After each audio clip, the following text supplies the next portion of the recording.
This ordinary meeting of the Sunshine Coast Regional Council.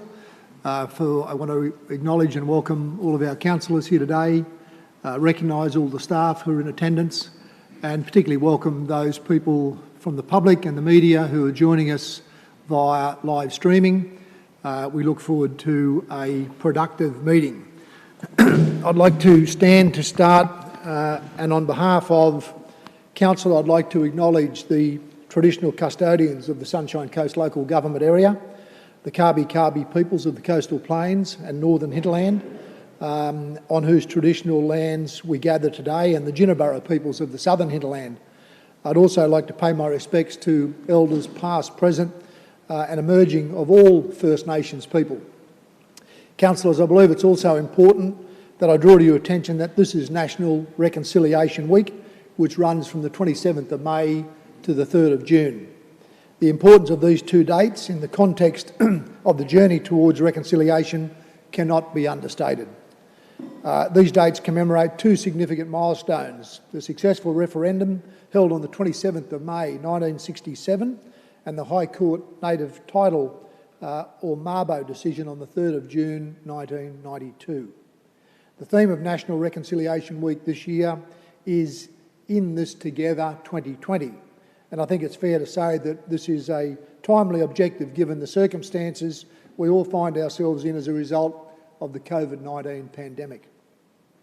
Our Sunshine Coast Council is proud to stand with our First Nations peoples and play our part in shaping Australia's journey towards a more just, equitable and reconciled nation. This year also marks the 20th anniversary of the Reconciliation Walks of 2000, when people from communities everywhere came together to show their support for a more reconciled Australia. As Mayor of the Sunshine Coast Council, it's a priority for me personally for our council to continue to build relationships, recognition and understanding to help shape a stronger and more vibrant and inclusive community that is a cornerstone, that has at its cornerstone the efficacy of human dignity and the availability of opportunities for all. These objectives are strongly linked to advancing reconciliation. Our Council has a strong commitment to working with our First Nations peoples to identify and support new opportunities, to expand the broader community's awareness and the appreciation of the contribution of the Kabi and Jinnaburra peoples to the rich tapestry that is our Sunshine Coast. While the COVID-19 pandemic creates some challenges, how we come together as a community to celebrate National Reconciliation Week, there are a plethora of ideas on how you can be involved virtually. I'd like to take this opportunity to encourage everyone to visit Reconciliation Australia's website at www.reconciliation.org.au to find out more about how they can be part of and support the objectives of National Reconciliation Week. I will now ask our Portfolio Councillor for a Strong Community, Councillor David Law, to also acknowledge our First Nations people and our commitment to reconciliation. Thank you.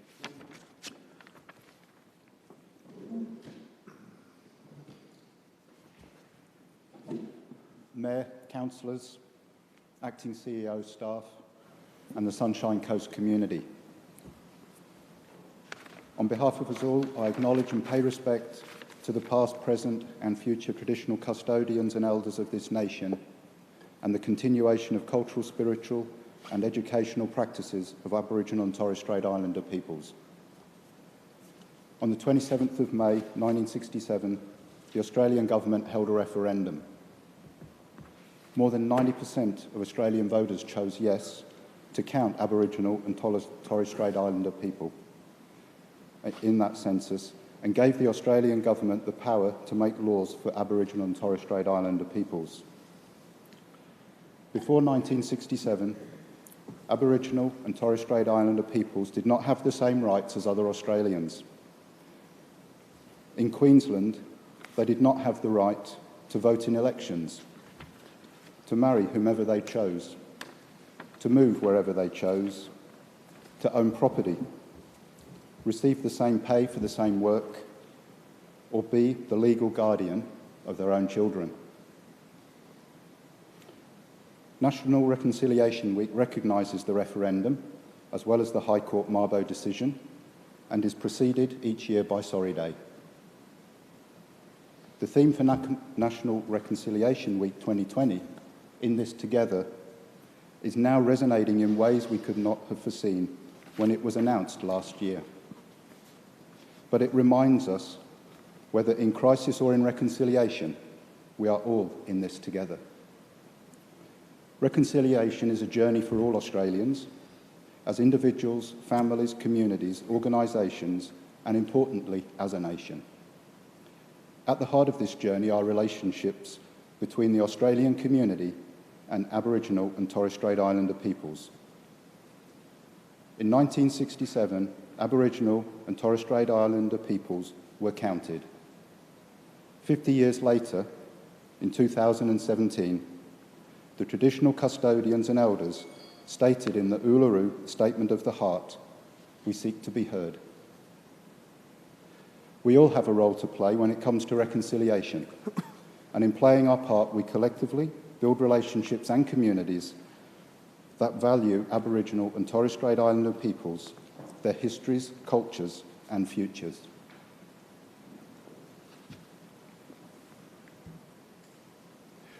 Thank you, Councillor Law. Councillors, at this time we would normally have a member of the Minister's Fraternal here at the meeting to provide us with an opening prayer. Due to social distancing, that opportunity doesn't exist today, but Pastor Donnie Johnson from the Kawana Life Church, on behalf of the Minister's Fraternal, has prepared the following prayer. And I might just ask if the chamber could be upstanding.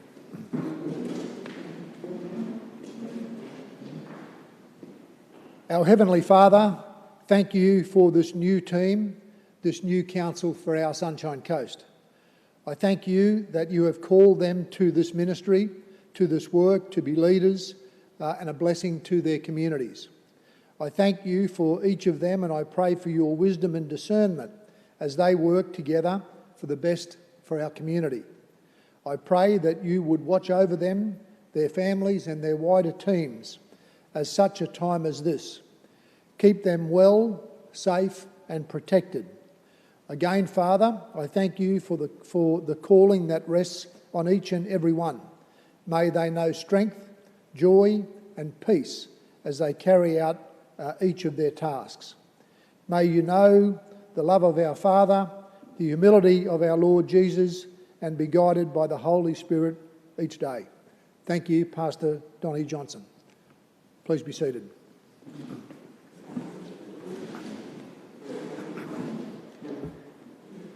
Councillors, I have an apology from Councillor Dixon, who will be half an hour or so late for the meeting. And I also want to recognise the attendance of Chris Sturgis as Acting GE for Livability and Natural Assets, and Michael Costello, Acting GE for Business Performance. The minutes of the ordinary meeting held on the 30th of April 2020 have been received.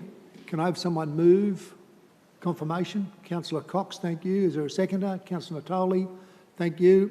All those in favour? That's carried unanimously. Thank you, councillors.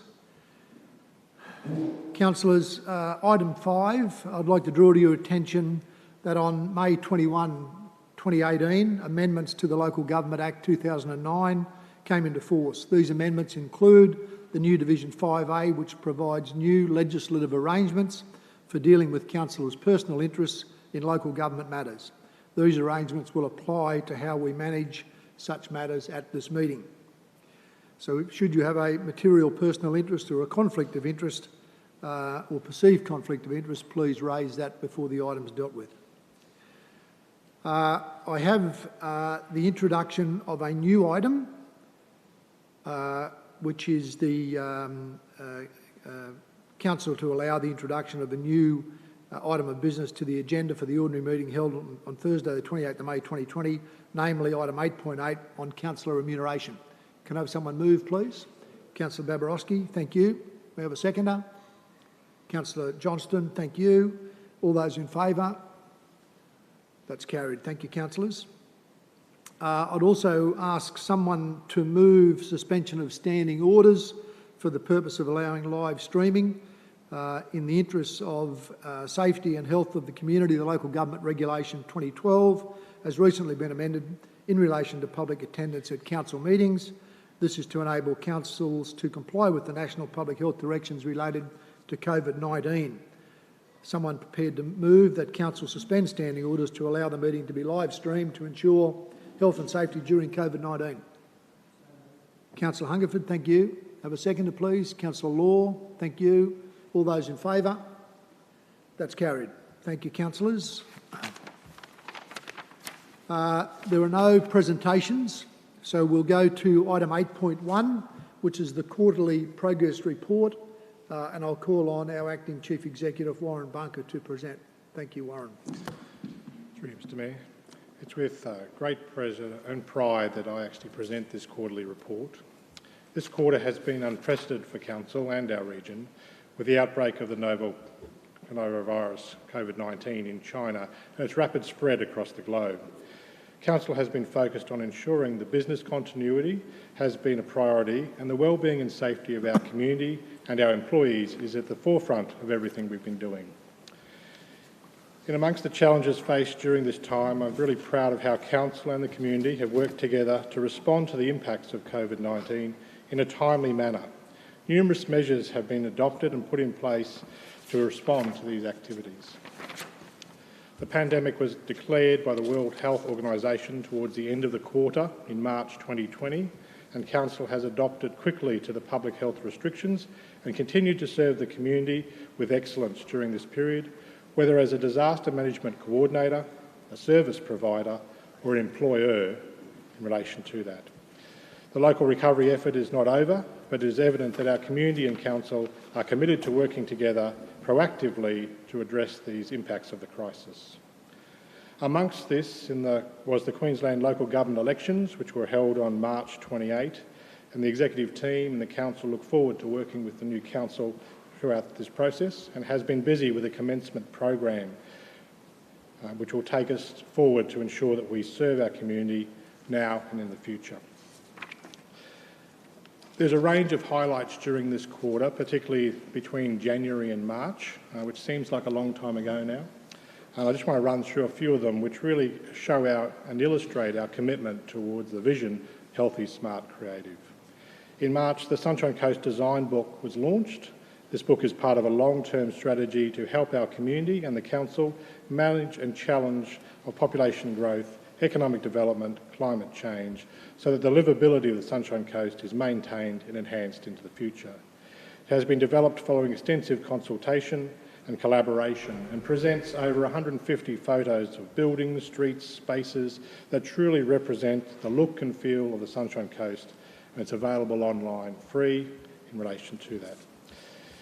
In terms, the Sunshine Coast has strengthened its reputation in the world stage with its Intelligence Community Forum, ICF, announcing the region as a top 7 global intelligent community for the second time. The New York-based ICF announced the finalists in the top 7 awards in February, and Sunshine Coast is now in the running again for the prestigious award to be announced in October later this year. Despite the disruptions caused by COVID, there have been an array of things put in place, but one of the interesting ones has been our COVID Kindness platform that was launched on March 11 and was focused on providing acts of kindness between our community. The COVID Kindness was developed to aim and combat social isolation, loneliness and community disconnection, and to encourage our people to assist and work with each other during this particular time.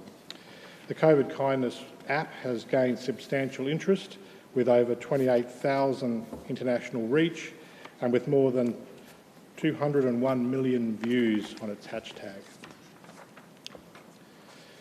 In March, we also saw the Sir Elton John Farewell Yellow Brick Road tour, which was held at the Sunshine Coast Stadium with over 31,000 people attending over the 2-day event. The concert attracted over 14,000 visitors to our region. This quarter also saw us see the final splice of the Sunshine Coast International Broadband Cable, which was completed, and its trials were successfully completed in February. We also saw in January the adoption in relation to the Landsborough Master Plan for the streetscape works. This followed extensive consultation and will provide guidance to good public space design and placemaking outcomes for the town. We also saw at the February ordinary meeting the confirmation of a strategic intent of approximately 90 hectares of land for conservation purposes to strengthen the ongoing and strategic outcomes of the Blue Heart project. Also during this quarter we saw 40 new land for wildlife properties added to our register, bringing our total to 1,183 people working in our environment to ensure the environmental conservation values are maintained and enhanced. As mentioned, we also activated our local disaster management group during this time to deal with the COVID-19 process. The Sunshine Coast Airport runway project is on track and looking to be operational by June 2020. During this period, we saw some of the final stages in relation to the final layer of asphalt, the new apron bays being prepared, the new terminal aspects being put in play, and such things as airfield ground lighting and painting has occurred. We also saw during this quarter that Council received $1.3 million from the Federal Government in relation to the bushfire assistance, which highlighted that Council was affected significantly during that December-January summer period, which seems like a long time ago now.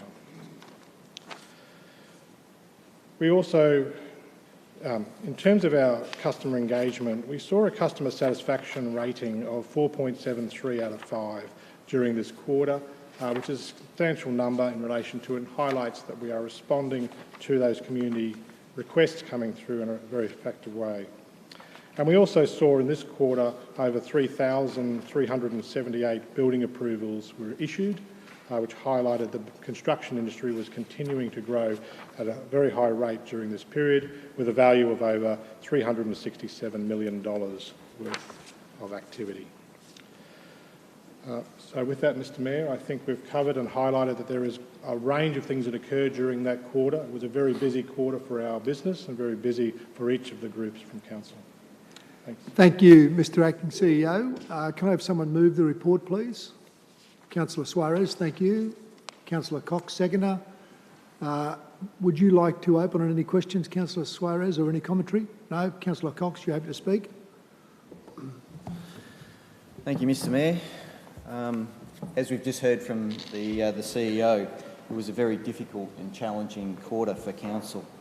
I just wanted to briefly touch on a couple of different items which have already been touched on by the Acting CEO. And one of those is in relation to a divisional issue, and the other one is in relation to a portfolio one. As we've already heard, divisionally, the Sunshine Coast Stadium is located in Division 3, and it became, at the start of March, the venue for the Sir Elton John tour. And it really put the Sunshine Coast on the international touring map. As we've already heard, it attracted over 31,000 people to the stadium to watch the concert over those 2 nights and attracted 14,000 people from outside the region. So the economic impacts that had were certainly beneficial pre-COVID. The other thing I just wanted to briefly touch on is the Sunshine Coast Design Book. I attended the launch, which was conducted by the Mayor and the University of Sunshine Coast Vice-Chancellor Greg Hill. It's certainly what I consider to be, having had the place design portfolio, a very invaluable resource to anyone that's looking at designing or renovating houses, building communities, as well as public spaces and streets. The main objective was to accurately reflect the great characteristics of our region, as well as those values. And importantly, as was already touched on, the design strategy and the book were developed in consultation with both residents, design professionals, planners, community groups. And I think that was a really great process of bringing all of those people together to preserve and enhance how our Sunshine Coast will look and feel into the future. And finally, I just wanted to say to the executive management team, as well as all of our staff, this particular quarter was certainly a challenging one. I think when we entered January, no one had any idea what was ahead of us, and I certainly think our Sunshine Coast has benefited hugely from the leadership shown from Council in dealing with the pandemic. So please pass on my thanks to everyone within the organisation. Thank you, Councillor Cox. Councillor O'Prey. Thank you, Mr Mayor, and through you. Warren, great report, great quarter, but first and foremostly, congratulations to you personally, Mr Acting CEO. What a testing time you've been thrown into that fire, and I congratulate your efforts. You know, you've come in on an election, a caretaker period, and also a global pandemic, and you've done it with flying colours, so thank you and congratulations, Warren. Councillors, I just want to draw your attention to a couple of numbers that are in this quarterly report in regard to local spend. This council spent $56 million locally on its purchasing over the last quarter, which is around about 79% of our local spend, of our overall spend. That's significant. $56 million of a quarter going into our local economy in a time when it's desperately needed. And that also coincides with one of our great initiatives very early on in the COVID, which is where we brought the invoicing payments forward. We had a general 30-day payment system in place for many, many years, and because of the COVID crisis, we went to a 7-day payment. Mr CEO, I'd just like to get a little bit of feedback from that, if we could. Has it been well received, and what's the small businesses' take on the 7-day invoicing? For me, I believe it's an amazing thing. Through Mr Mayor. Yeah, I think it has highlighted that the ability to provide those payments early, the guaranteed payments in relation to them, and I think the community at large and particularly the business community have highlighted that's been a desirable thing and seen it as a good thing for council. Yeah, absolutely. Thank you. Any further speakers? Councillor Hungerford. Through you, Mr Mayor, being my old portfolio, it's hard not to have a say there. As was pointed out before, in January we didn't know what we were facing, and we still don't know how far we have to go to get through that. As has been pointed out before, 56 million purchasing spend with local Sunshine Coast businesses. That's important to keep our business community moving through these times. Again, we've been announced in the top 7 intelligent communities for the second successive year. And there's been almost 56,000 square metres of road sealed under our reseal program, equating to 5.7 million. This is only in a quarter, for 3 months of the year. With our lifeguards, 199 rescues performed. First aid delivered to just under 2,000 people. Over 98,000 occasions where preventative actions were taken by lifeguards out of an estimated 2.7 million beachgoers. With the environment, 1,349 hectares of landscape and gardens maintained. Over 8,800 hectares managed in the Land for Wildlife program, working with our community groups. With the airport expansion, the new runway is on track to be operational by June 2020. Final asphalt pavement completed this quarter. The new apron bay was opened for use, and installation of the airfield ground lighting was commenced, and I believe that's near, or if not completed already. And I'm sure when things get back to normal and people can travel and holiday again, I know I will, and I'm sure a lot of our Sunshine Coast residents will enjoy not having to have that track from the Bruce Highway to Brisbane and back with those traffic snails just to do their flying. The Brisbane Road car park recommenced in January. All in-ground services within the site boundaries were completed, including the ground floor slab. The vertical upgrades have now commenced, so we're well underway to delivering that has been needed in Lullaby for 20 years or more. The international broadband, it's on track for a mid-2020 telecommunications connection to the global markets. So we're ready to go, well ahead of the city centre coming out the ground. Will also benefit our community and businesses before then. And our customer service, over 86,000 customers assisted through our call centres. That's just for 3 months. And with waste, over 71,000 tonnes received in waste and handled by council. We've got a very busy agenda there. There's a lot more things in it. There's the highlights I picked out, but it shows that we're continuing, even through these difficult times, to still deliver the things we've laid out on. So I commend this quarterly report to you, because it shows how strong we are and how we're delivering. Thank you, Councillor Hungerford. Councillor Babarowski. Thank you, Mr Mayor. Councillors, I just wanted to take this opportunity to reinforce a point that was alluded to by Councillor Cox and mentioned in the report, and that is that the quarter did see the activation of the local disaster management group and the COVID control group. And I think we'd all like to recognise that that entails a considerable amount of work for a small number of people.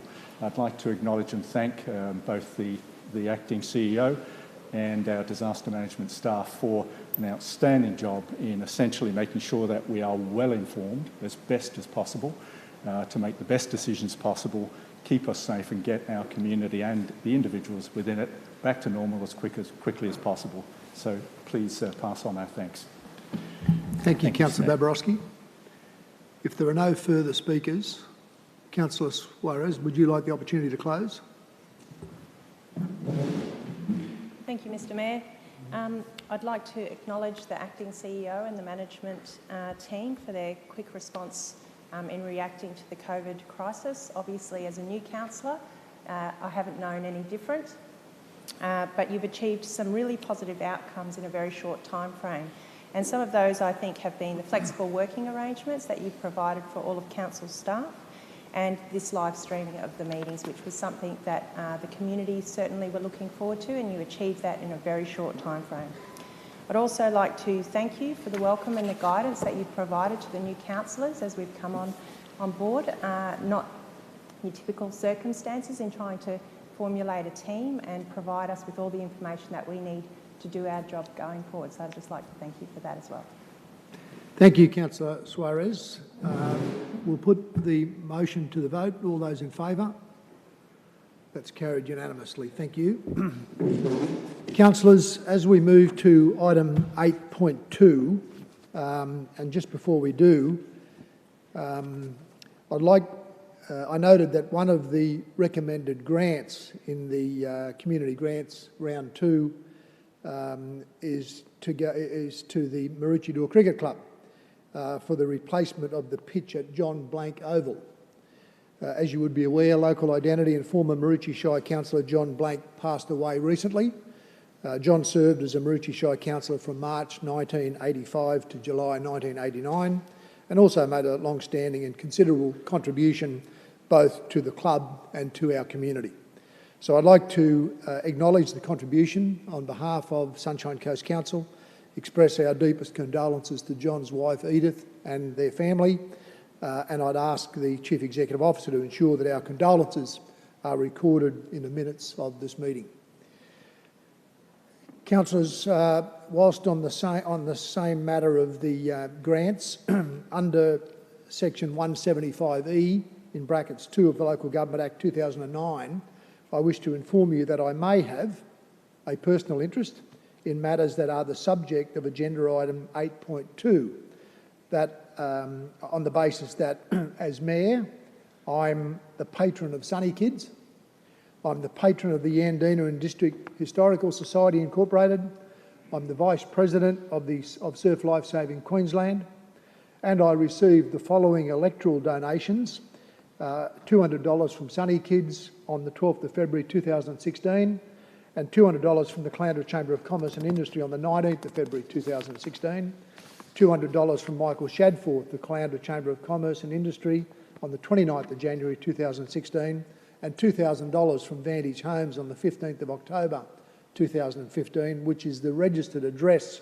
for the Sunshine Coast Community and Sporting Club Limited. And I'm a shareholder and director of a partnership which has an interest in the Dewporth Tavern in Maroochydore.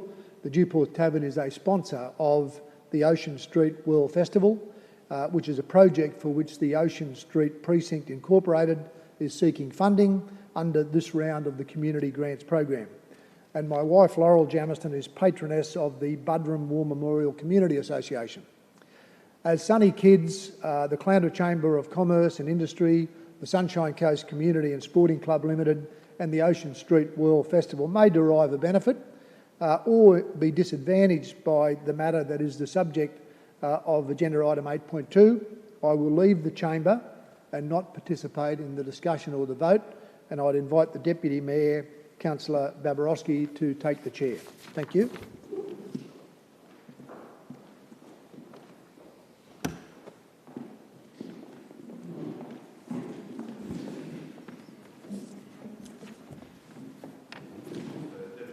Councillor Winston. With regard to item 8.2, the 2019-20 Community Grants Round 2 recommendations, I'd like to inform Council of a potential perceived conflict of interest for myself insofar as the Millennium Contract Bridge Club Incorporated are listed as applicants for grant funding, and the Bridge Club is the sublessee of the Maloney District Sport and Recreation Club Incorporated. I was a non-executive committee member of the Maloney District Sports and Recreation Club until early April this year. Due to this possible perceived conflict of interest, I consider it necessary for me to leave the meeting for this consideration of this item. Thank you, Councillor Winston. Any other declarations? Councillor Bray. For the meeting to be held here on the Thursday the 28th of May 2020, I, Councillor Jason O'Prey, propose to inform the Council that I have a perceived conflict of interest in relation to agenda item 8.2, Community Grants Program Round 2. As I have had a long-standing association with surf lifesaving associations across the entire Sunshine Coast and with Surf Lifesaving Queensland.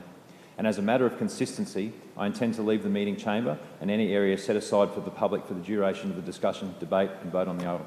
Thank you. Thank you, Councillor O'Prey. Councillors, if there are no other declarations, we'll consider out item 8.2. Sorry? We do have a presentation from the officer. Can we call forward Maggie? Yes, so good morning, Mr Deputy Mayor and councillors.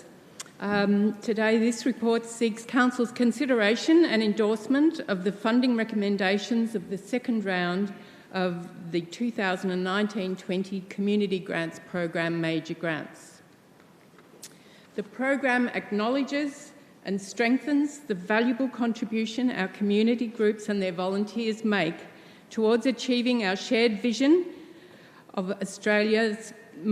being Australia's most sustainable region, healthy, smart, creative, and the goal of building a strong community.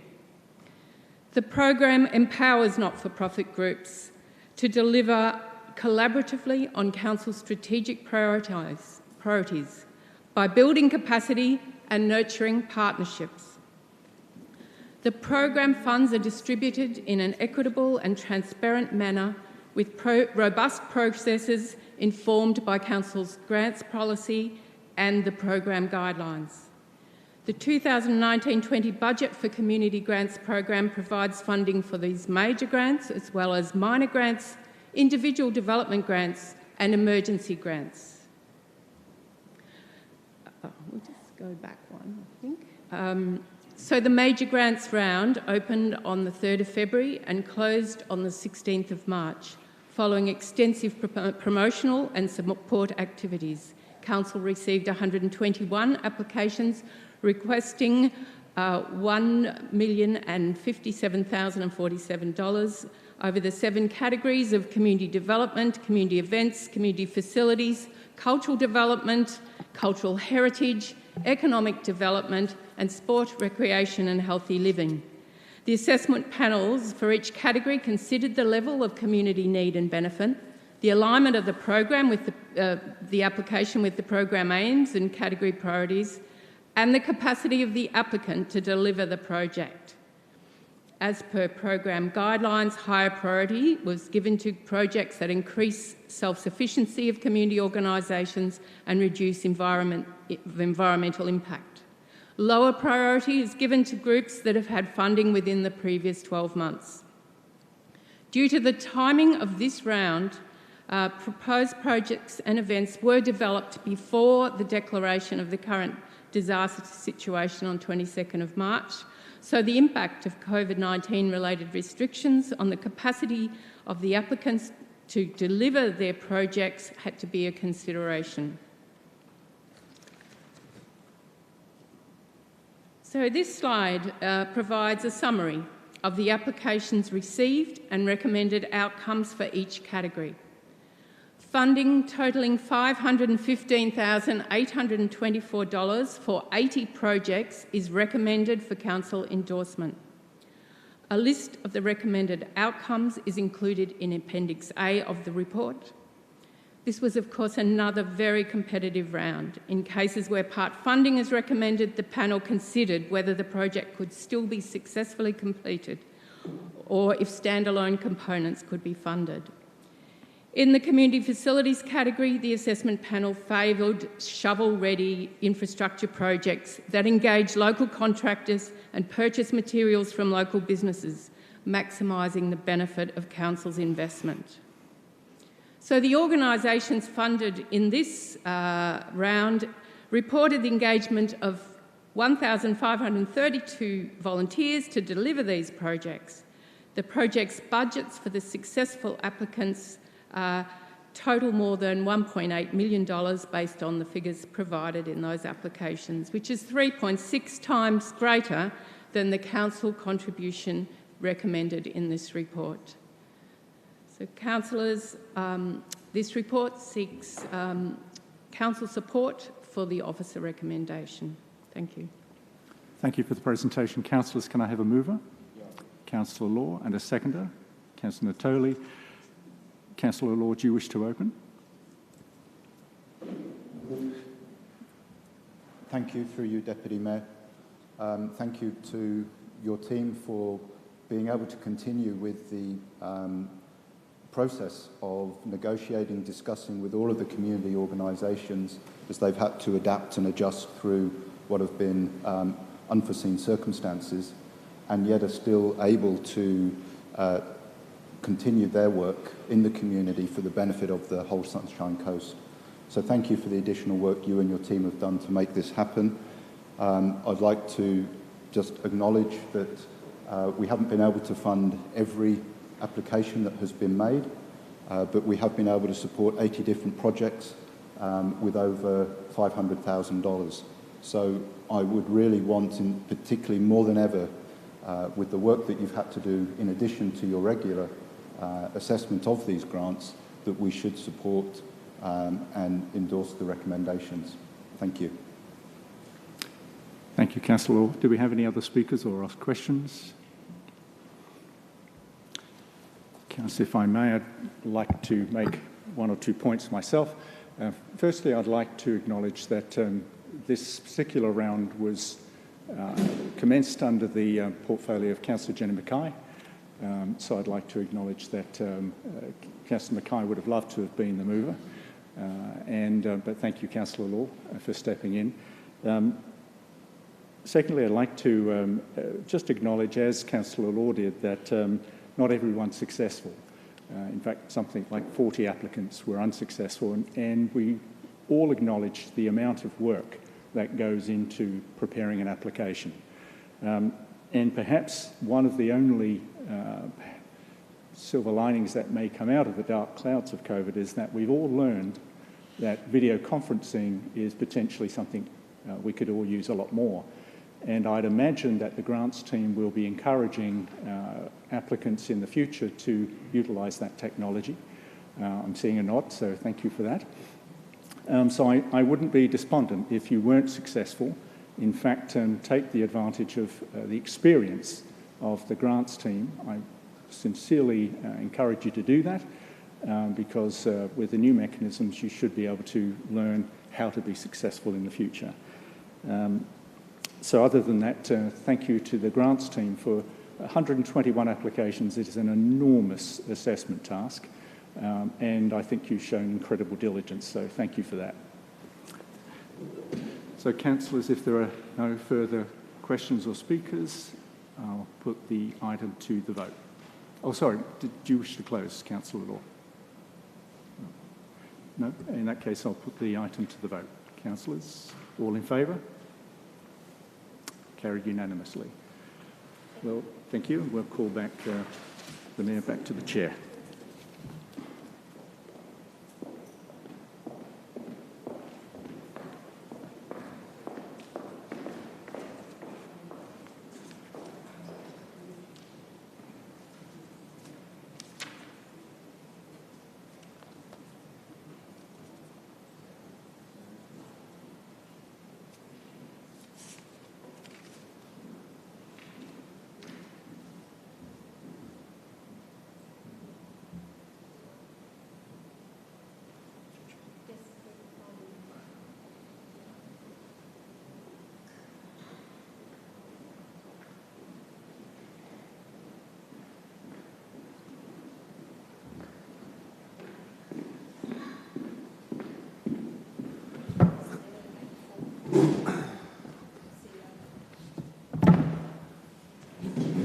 Okay, thank you, Councillor Babarowski.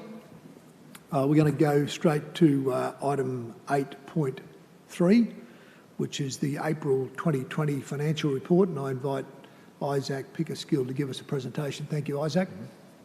Good morning, Mr Mayor, councillors and council executives. Today I'm here to present the financial performance report for April 2020. Councillors, it's important to note that the financial report for April reflects the latest current budget that was adopted back in December 2019. A report will be presented to Council at the special meeting on the 11th of June to formally adopt the revised budget that was discussed at the workshop undertaken back on the 12th of May. So, as of April 2020, the operating result of $63.7 million is unfavourable to budget by $2.7 million. The unfavourable variance consists of revenue below budget of $4.5 million, as well as expenses below budget of $1.8 million. Variance to budget for revenue include the continual decline of interest revenue on investments, which is attributed to falling interest rates. Council is starting to see the effects of the closures of its holiday parks and venues, which has a reduction in our revenue received of $1.4 million. Operating grants also ahead of budget due to the bushfire disaster payment we received.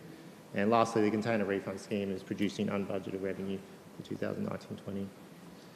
The variance to budget for Council's operating expenses are largely attributable to materials and services. The variance is partially attributed to deferral of major event sponsorships. They're expected to run up until 30th April, and several projects relating to the Heritage Levy will be deferred into next financial year. Finance costs are also trending below budget due to the interest rates on our debt. Council's capital works program has progressed 78% of budget, with the core program totalling 76% complete, or $132 million. Council is still on track to achieve over 90% of the capital works program for 2019-20, with over 94% of the program either being finalised, constructed, or in the procurement stages. Council, the recommendation today is to receive and note the report titled April 2020 Financial Performance Report.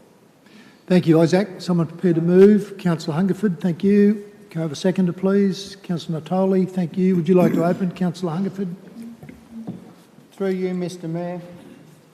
As we all know, achievement of a full-year budgeted operating result allows Council to meet its debt repayments and capital expenditure commitments.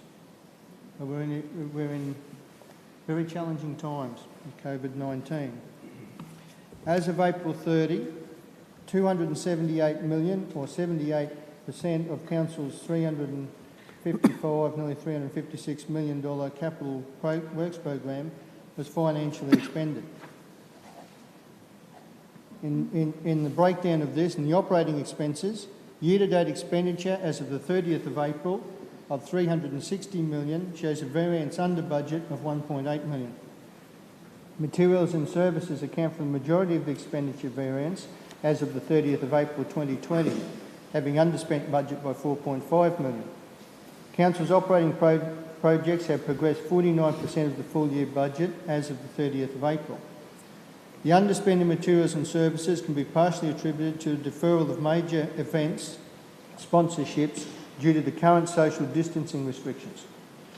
Several projects relating to the Heritage Levy will also be deferred to the next financial year.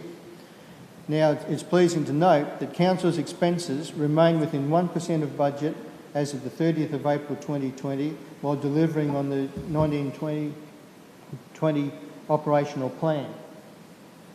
Now, on the capital expenditure side, as of the 30th of April, 278 million, or 78% of Council's 356 million capital works program was financially expended. That's very important in the current climate to keep employment and our contractors and businesses going out there, and Council needs to maintain this in the next budget.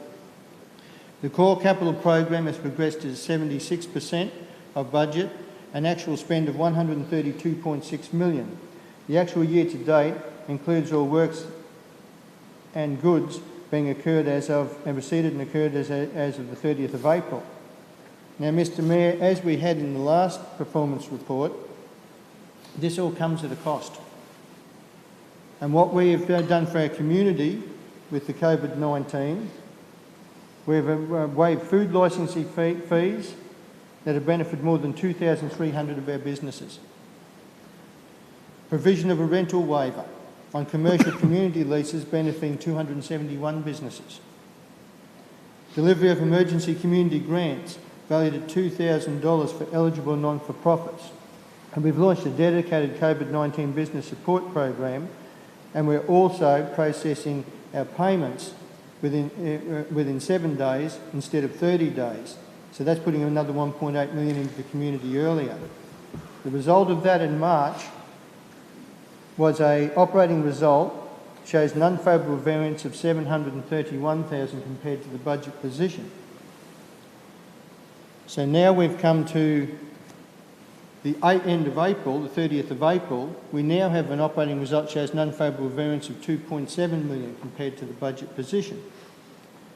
Contributing to this are fees and charges, currently foregone 1 million of expected revenue up to the 30th of April due to the partial and full closure of holiday parks. Council's community venues, including Sunshine Stadium, have foregone revenue of almost $500,000. Interest received from investments. Interest rates available from term deposits continue to decline, with the Reserve Bank of Australia reducing the cash rate by a further 0.5 basis points in March.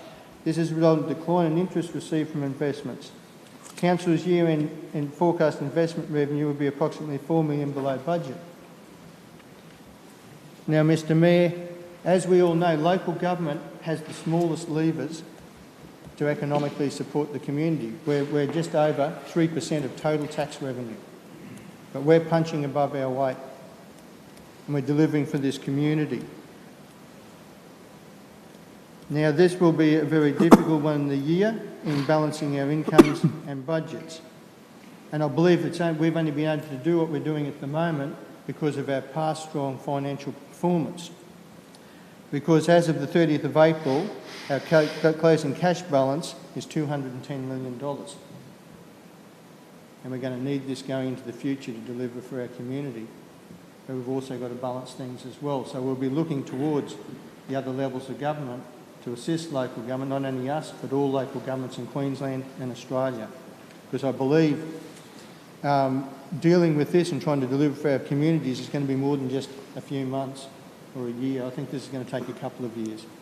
So, councillors, we're going to be very focused on this and look at what we can deliver within our means to support our community, and I commend this report to you.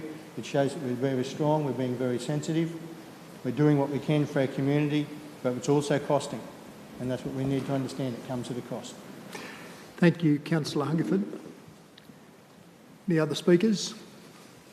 I'll just take the opportunity to rise to recognise that through our own financial performance, we can see some of the challenges that exist for our broader community.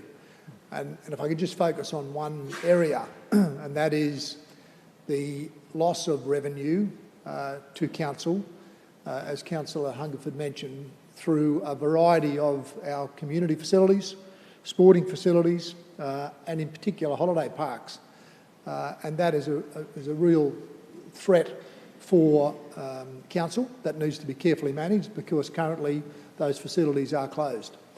If we just focus on the holiday parks alone, it will help us understand the dire position for so many tourism-related businesses on the Sunshine Coast, in the accommodation area, in the hospitality area, in the attractions area, in particular, and how difficult it has been for them.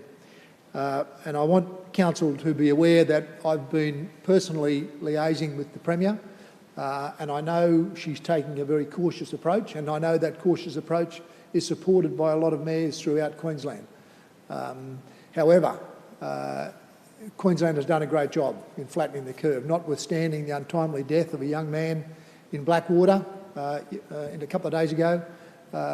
Queensland has done a great job, and I've been encouraging the Premier that intra-state travel needs to be encouraged in a manageable and responsible way, so that those operators on the Sunshine Coast are able to again take people into their premises and help them enjoy a great holiday on the Sunshine Coast. So just for your information, there's continuing dialogue going on there on behalf of our community, and Council also will be better placed when we can again welcome visitors to our Sunshine Coast holiday parks from an interstate capacity.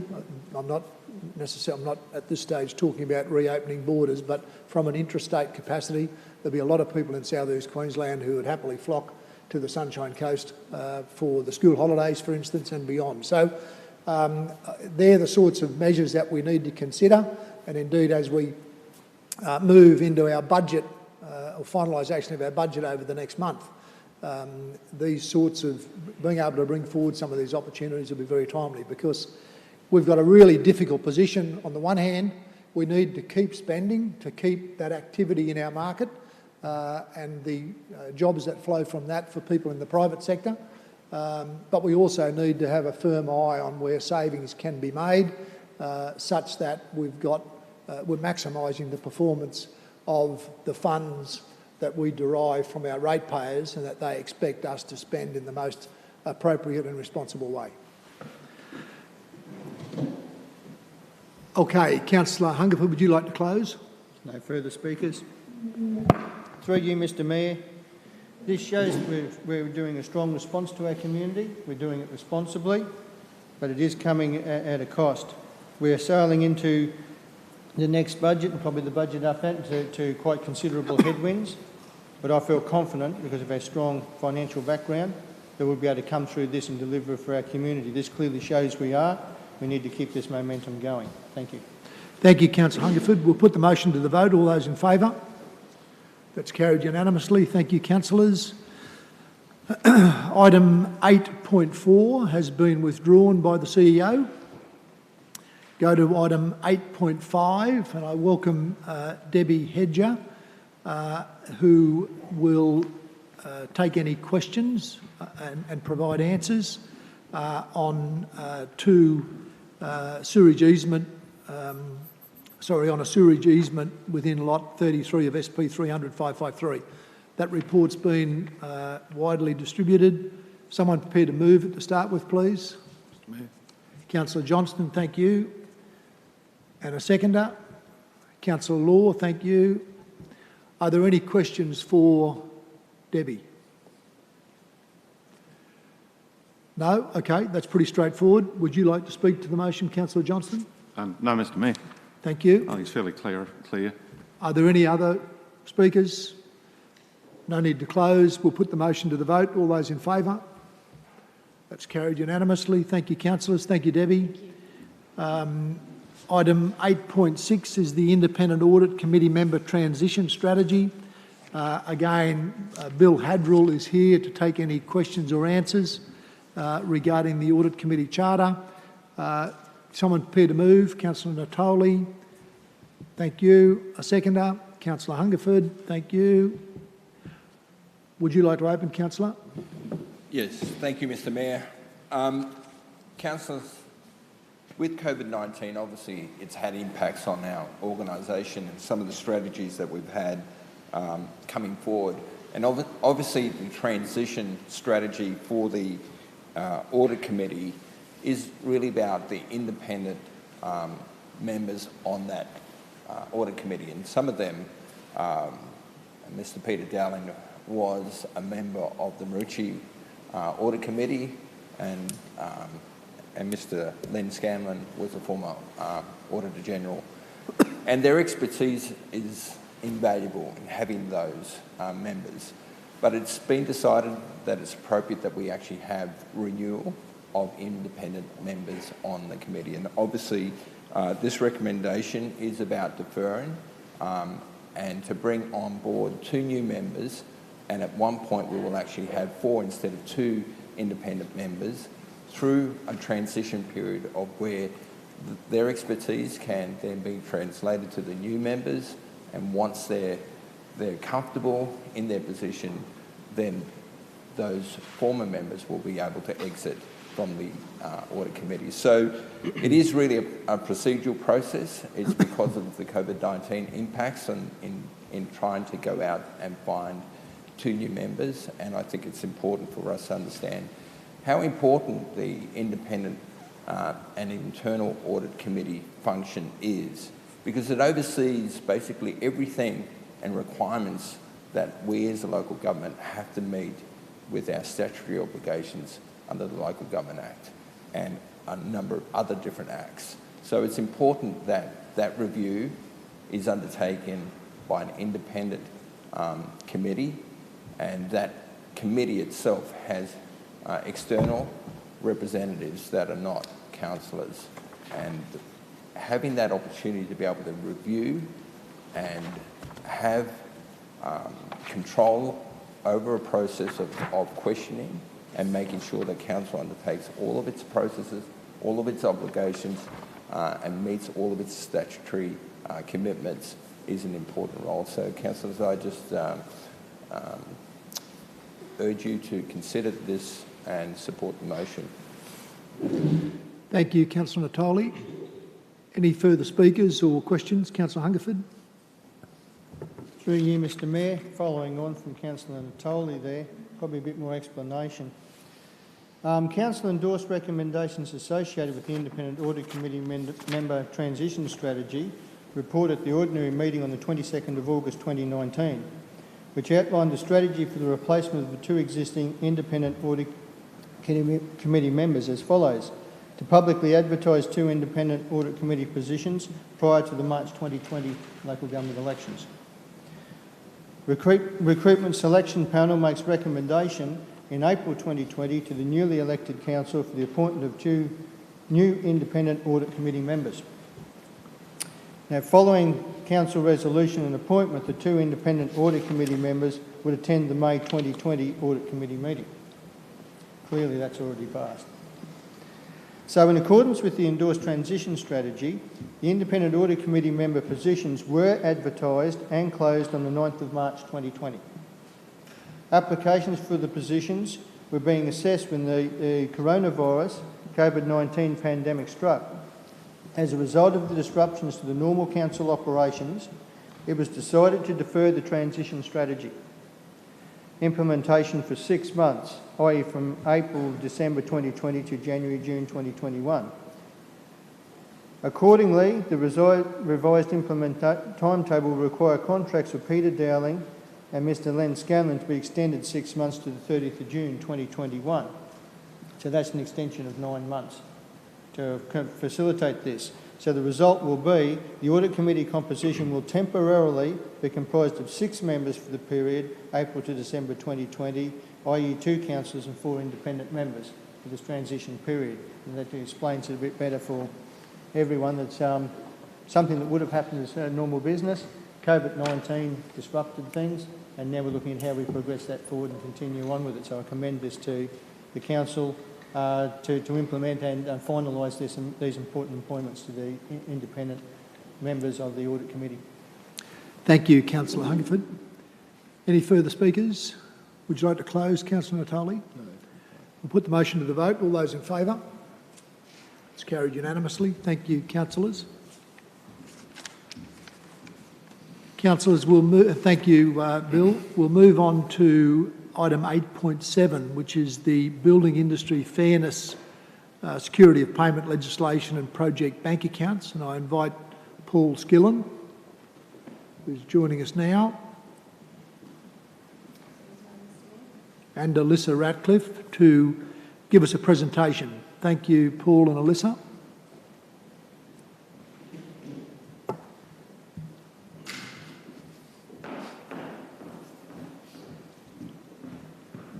Thank you, Mayor. Thank you, councillors. The purpose of the presentation is to address the implications coming from the building industry fairness, security of payment legislation and project bank accounts that flow from the introduction of that legislation.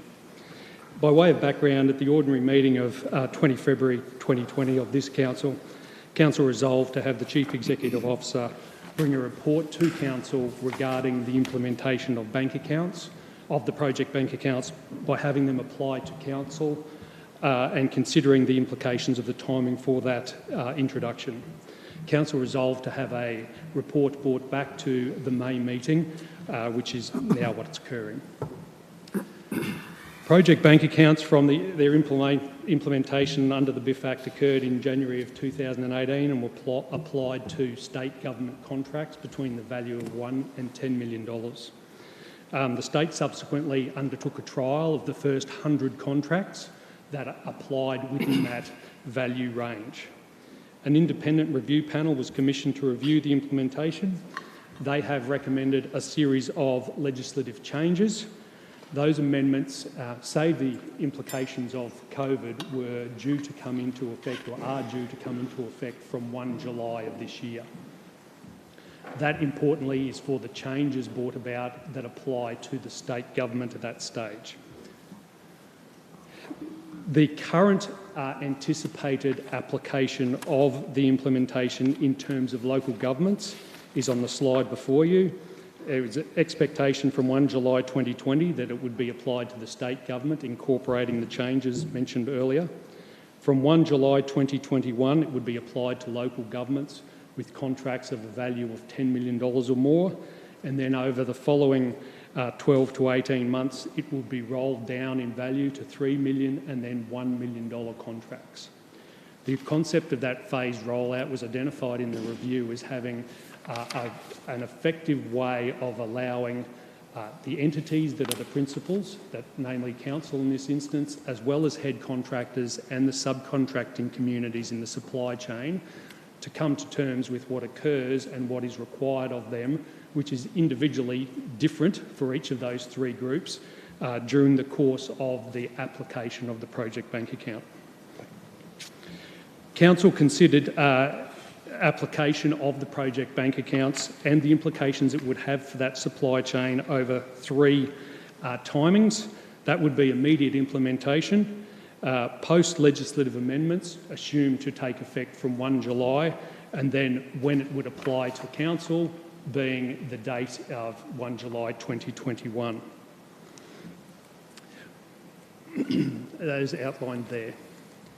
There was a number of risks identified across all three options and considered as to which to be the best, noting that by the time that it applies to local governments, the majority of the head contracting community will be well aware and have had sufficient time to engage and prepare for the introduction of those. The risks that were also identified were significantly applicable to head contractors who need to change the structure of their banking and account operations in order to create single accounts for single projects. That's a significant change that doesn't currently exist in the contracting market. In the case of immediate implementation also, there's been some difficulty with financial institutions being able to give access to entities other than the primary account holder to give them access to the accounts of others. What that means is for anyone else to see the head contractor's banking accounts. Council concluded that we have also needed to review, as we do on a yearly basis, what changes we would generally make to our contracting, regardless of the implication of the project bank accounts. In doing that, we've identified a number of opportunities that we either have in the course of the year or will in the course of preparing for the coming financial year that we can introduce that will further support and ensure the payment of the subcontractors to our head contractors. In particular, they include some revision of our current existing template contracts, introduction of subcontractors register, which will give us a greater visibility of the subcontractors engaged by a head contractor, a strengthening of the statutory declarations currently required, and by that I mean a greater and more in-depth assessment of what goes into a statutory declaration so that we can be comfortable in dealing with both the head contractor and talking with subcontractors, that we understand that they have been paid or understand the circumstances under which they have not been paid. The recommendation from Council following our assessment is that we do two things. One is adopt the legislation and apply it to Council as is currently intended for the timing to be. That meaning it would take effect from, in its first tranche, from the 1st of July 2021, and then implement the changes and amendments within our current processes to further strengthen the opportunities to engage with their head contractors and the ability to ensure that the subcontractors are being paid. Thank you very much, Paul. Have someone move, please. I'll take it. Councillor Hungerford, thank you. Seconder. Councillor Landsberg, thank you. Would you like to open, Councillor Hungerford? Through you, Mr Mayor, as has been pointed out in the presentation, Council will be required to implement project bank accounts in accordance with the legislation when it comes into effect for relevant councils. At this stage, it is indicated the amendments will apply to Council in July 2021. By this time, it will be clear to Council and clear to contractors as to what the requirements are for bank project accounts. At present, there is a level of uncertainty over exactly what will be required until the amendments to the legislation in the Amendment Bill have been proclaimed. Council already has in place within the strategic contracting framework requirements in relation to evaluation, financial assessments and external financial checks for prospective contractors, as well as contract management of any contracts once in place to assist in mitigating insolvency risks and supporting subcontractors. We're already doing that. Council has the ability to introduce additional effective measures in their contracts and contract management procedures rather than implementing uncertain or superseded project bank account framework ahead of the legislation that will require them, because we don't know what the basis of that legislation is going to say. These measures will further assist in identifying financial stress of contractors in the interim. So I put it to you, councillors, we're approaching this in a very responsible manner. We're already doing things in that field to mitigate those risks, but we really need to see the legislation and what the requirements are before we charge headlong into setting these accounts up. So I think it's a very prudent and responsible way of approaching this, and I actually ask you to support this recommendation. Thank you, Councillor Hungerford. Any further speakers? Councillor Landsberg. Through you, Mr Mayor. I'd just like to obviously hope that we do implement these changes, and witnessing these impacts to our subcontractors firsthand and the community. I spoke in detail about these issues during my campaign, and obviously, as Councillor Ted spoke about, we will have to look at the legislative implications of it, but implementing this is just going to hopefully further future-proof our subcontractors and our family, mums and dad businesses that we mostly rely on here on the Sunshine Coast. So I think it'll be a great initiative for the council to take on. Thank you, Councillor Landsberg. If there are no further speakers, I'll go to Councillor Hungerford to close. No need to close. We'll put the motion to the vote. All those in favour? That's carried unanimously. Thank you, councillors. Councillors, the late report of item 8.8, the Councillor Remuneration. Someone move. Councillor Babarowski, thank you. Is there a seconder? Councillor Dixon, thank you. I'll call on Brendan Hogan to give us a presentation. Thank you, Brendan. Thank you, Mr Mayor. Good morning, councillors. Each year, the Local Government Remuneration Commission makes a determination in terms of wages for councils that will be applicable from 1 July. An increase of 2% has been proposed by the Remuneration Commission that would be applicable from 1 July 2020.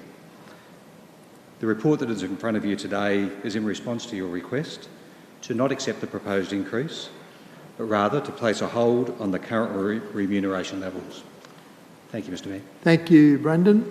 Would you like to speak to the motion, Councillor Babrowski? Just very briefly, Mr Mayor, I think all the councillors wanted to show a degree of solidarity with the community who obviously are having to deal with considerable impacts for the COVID-19, and we thought it was the most appropriate thing we could do was to not accept an increase this year. And I think I speak on behalf of all the councillors and recognise that that's the very least that we could do. Thank you, Councillor Babrowski. Councillor Hungerford.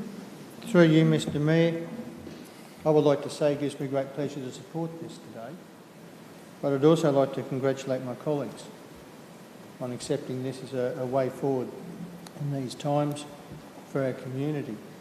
It shows a very mature and principled approach to representing our community, and I think our community can be proud of that. And the fact that we've come to it very unanimously that it's the right thing to do. Each year the tribunal sets on councillors' wages, and this year it's a 2% increase there, but because of what our community is going through at the moment, we are electing to not take that rise this year, and I think that's a very admirable thing, and I actually congratulate you all for agreeing to this, and I wholeheartedly support it. Thank you, Councillor Hungerford. If there are no further speakers, I'll go to Councillor Babrowski to close. Okay, councillors, we'll put the motion to the vote. All those in favour? That's carried unanimously. Thank you, councillors. Thank you, Brendan. Councillors, we move to item 9.1 and Councillor Natoli, the M2m Cycleway, notice of motion.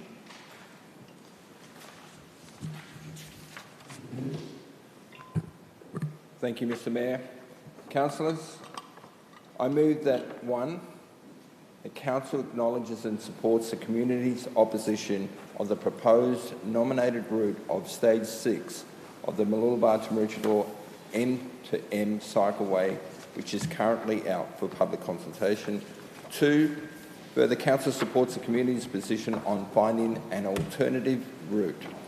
3, Council seeks to extend the consultation period and ensure that public forums are included in the consultation with the community. 4, Council acknowledges that the Beach Matters Group is a key community stakeholder and should be involved in the consultation process. And 5, that Council will not support Stage 6 of the project proceeding until an alternative route is identified and supported by the community.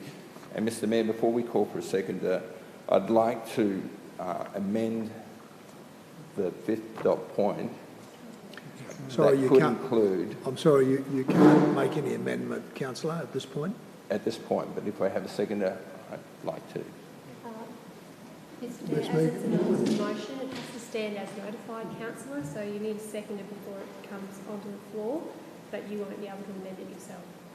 Okay. I'll second that. Councillor Dixon, thank you. Carry on, councillor. What I was hoping to include is just some clarity in terms of item 5, and that was really about the project not proceeding to the construction phase. So it's really about an indication of not proceeding to that construction phase until we actually have an alternative. Councillors, we've just been re-elected, and most of us, the existing councillors may have been involved in the M2m Cycleway or other parts of the cycleways, but obviously as new councillors who have just been elected, and in particular for myself, Division 4, this project was known. It's been out for public consultation since September, but there was very little information out there. In fact, there was no plans out there.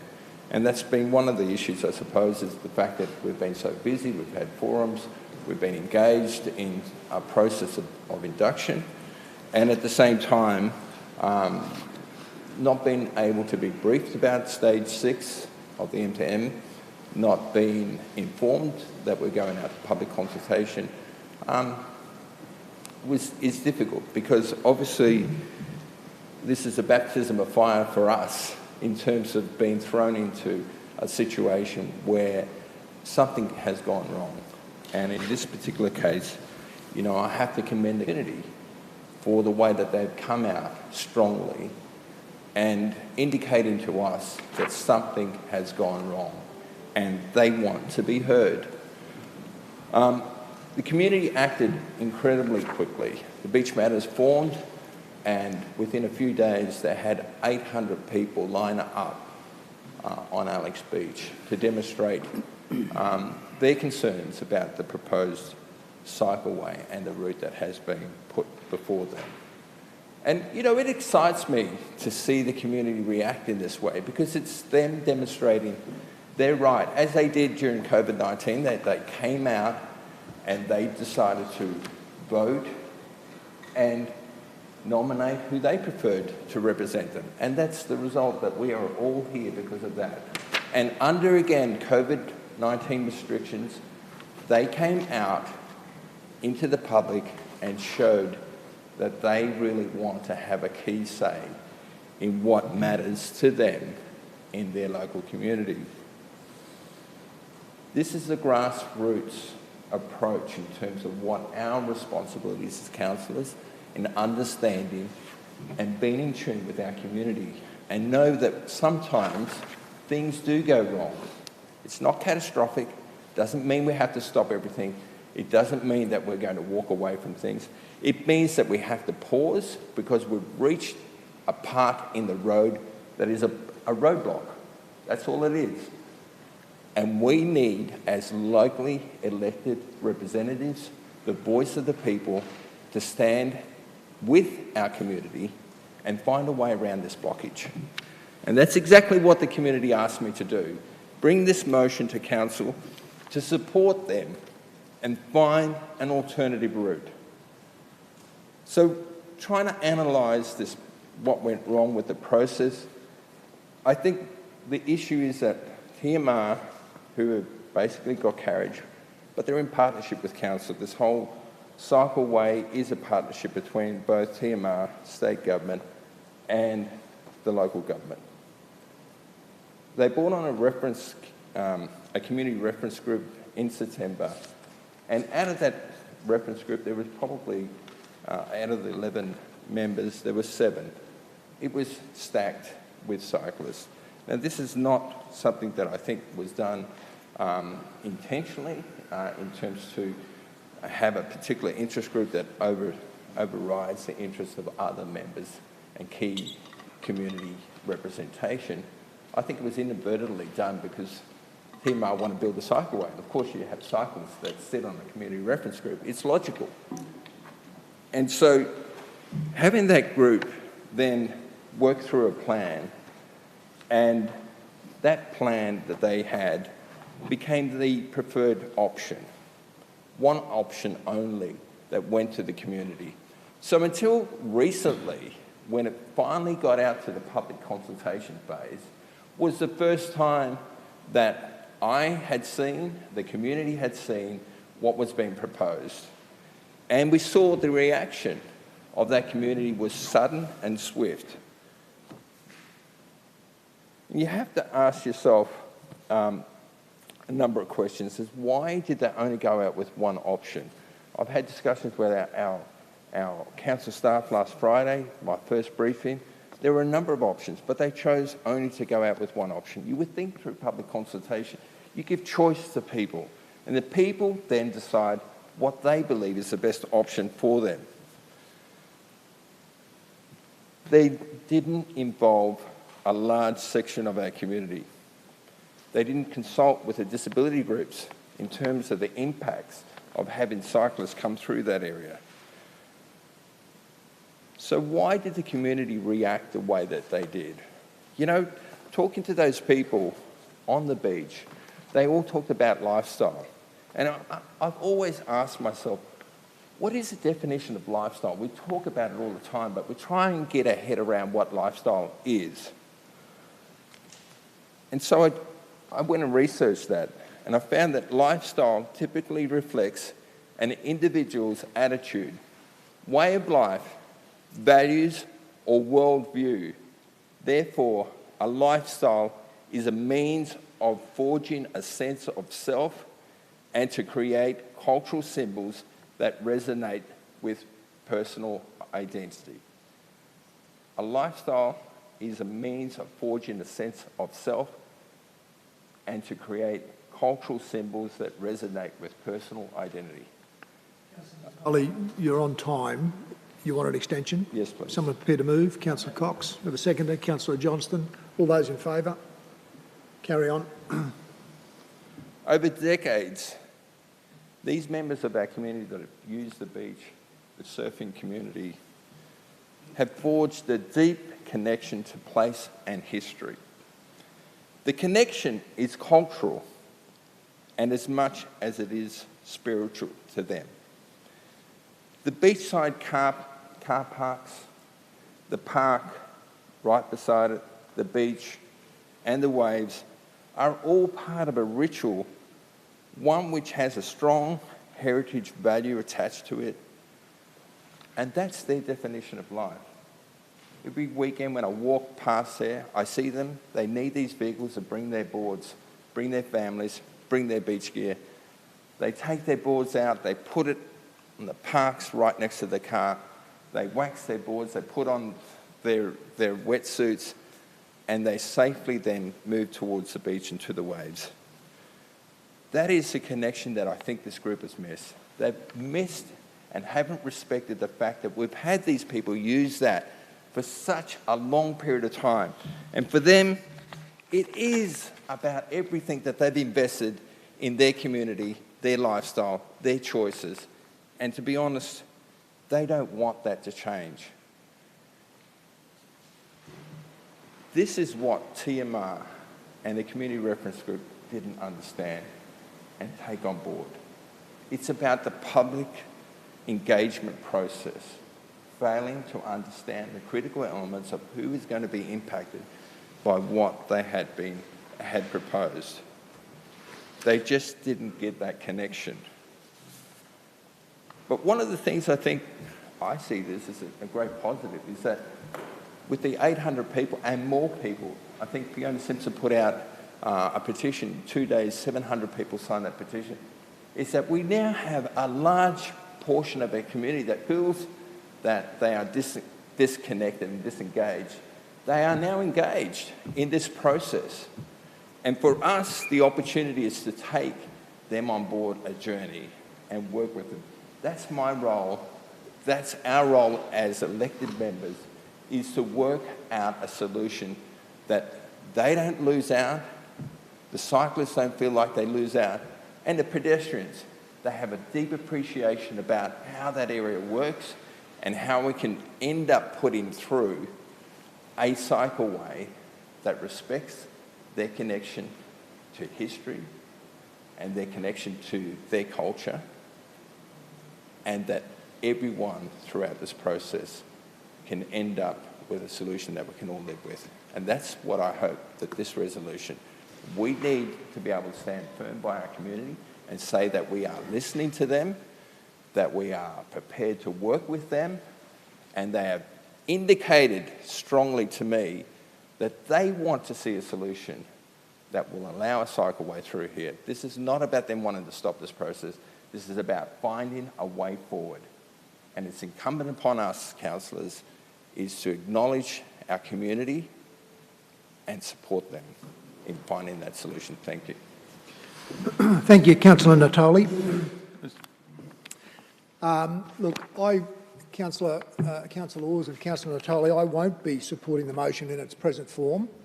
I'd like to bring to your attention a joint media release issued earlier today by the Minister for Transport and Main Roads, Mark Bailey, and myself, announcing the extension of the current consultation period for the Stage 6 M2m Cycleway for a further 6 weeks until July 31.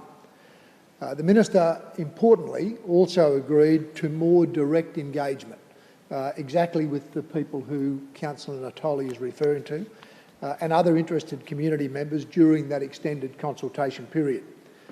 Councillors, I took the opportunity to ring the Minister and speak to him directly for 2 reasons. The first of those is that I believe, as a partner in the project, the smaller partner I might add, it's incumbent on Council to ensure he is aware of the community concerns that have been generated in relation to the proposed design and route of Stage 6 of the M2m Cycleway. And I can assure you the Minister was well aware of those concerns. He noted the strong support from the community that Councillor Natoli referred to and their demonstration on the beach recently.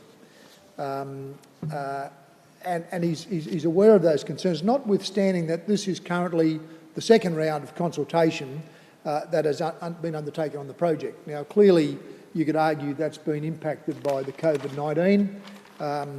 However, I want to make the point that the Minister is quite genuine in his interest in getting the project right. In fact, in his own words, getting it into a shape that people are more comfortable with is crucial.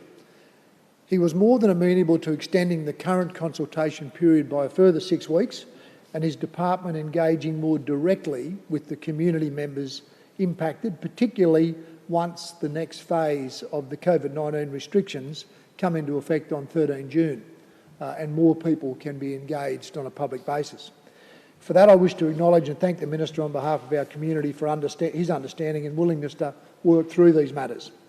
Councillors, I want to maintain a productive relationship that gets results and that are ultimately in the best interests of our community, and that's where I share Councillor Natoli's objectives as well. But I think being prepared to work with the government, who after all is the major funding partner and is contributing $6.7 million for the project, you don't get, I don't think we get anywhere by berating them necessarily. In fact, my experience is that that ordinarily, or in the past, has sometimes left us with nothing.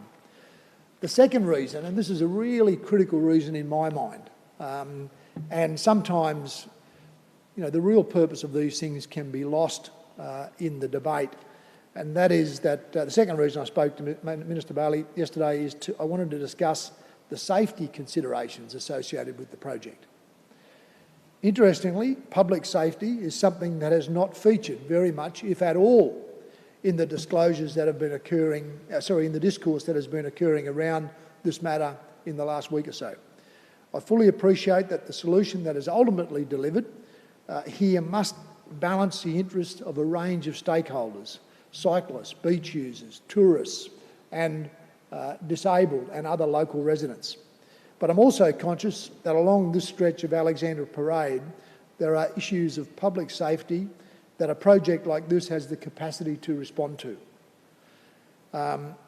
Who here has driven along that stretch and not seen someone darting out between cars on the western side of Alexandra Parade to run across the road to get to the beach or the park? There have been lots of near misses.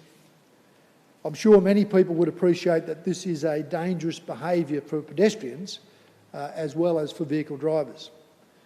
I'm informed by our staff that since 2001 there have been 216 accidents attended by police on Alexandra Parade between Buderim Avenue and 6th Avenue, with 3 fatalities, 2 of which have been in more recent years and have involved pedestrians. With our forecast growth and the visitor numbers that our region enjoys outside COVID-19 restrictions, these incidents are only likely to increase.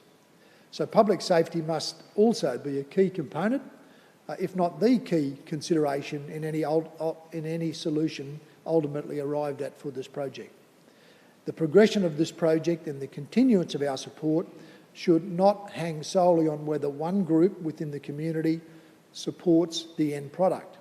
Our community should and must be heard, and that is why I sought an extension to the consultation period and more direct engagement with some of the keenly interested stakeholders.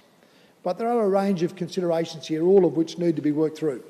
Finally, I want to make the point that giving ultimatums only generates a risk that the funding commitment from state will be reallocated elsewhere. There are many projects around Queensland at this time that are no doubt sitting on the Minister's desk crying out for funding. I know from our own experiences here just how hard it can be to secure suitable funding for our region. So I'm not going to be party to jeopardising any existing funding commitment by issuing threats and ultimatums. By all means, we must advocate on behalf of our community, and they must feel we're advocating on their behalf. But I think what I've been able to achieve by working with the Minister over the last 24 hours, along with his willingness to respond, is a far more productive approach and one that is more likely to deliver a better result for our community generally. Thank you. Councillor O'Prey.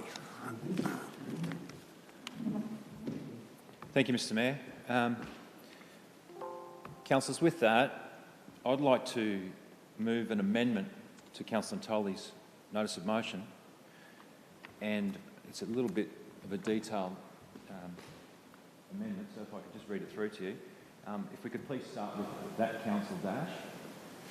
1, remove that council, acknowledges, remove and supports the community's opposition and put in the community concerns relating to the proposed nominated design and route. The design element's very important there.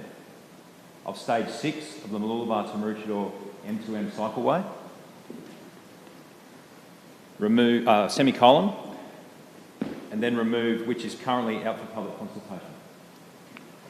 2,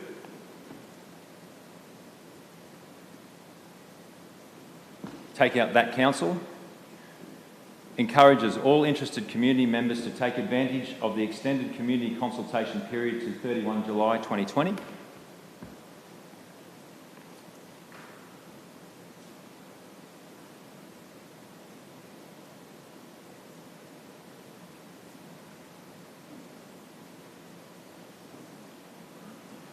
Two should read, encourages all interested community members to take advantage of the extended community consultation period to 31 July 2020, to put forward their views and to work with the Department of Transport and Main Roads, to put forward their views to work with the Department of Transport and Main Roads,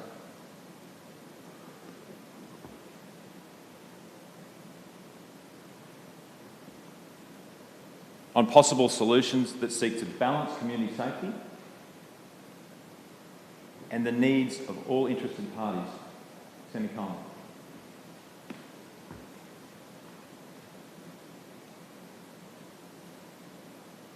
Semicolon and. 3, support the Department of Transport and Main Roads.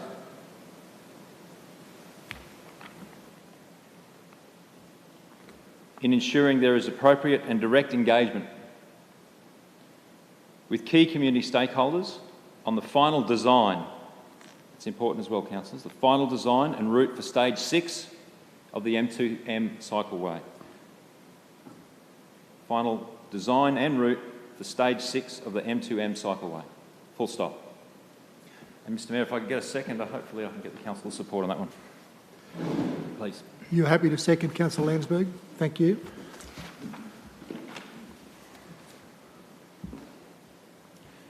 Councillors, I fully support standing with the community on this.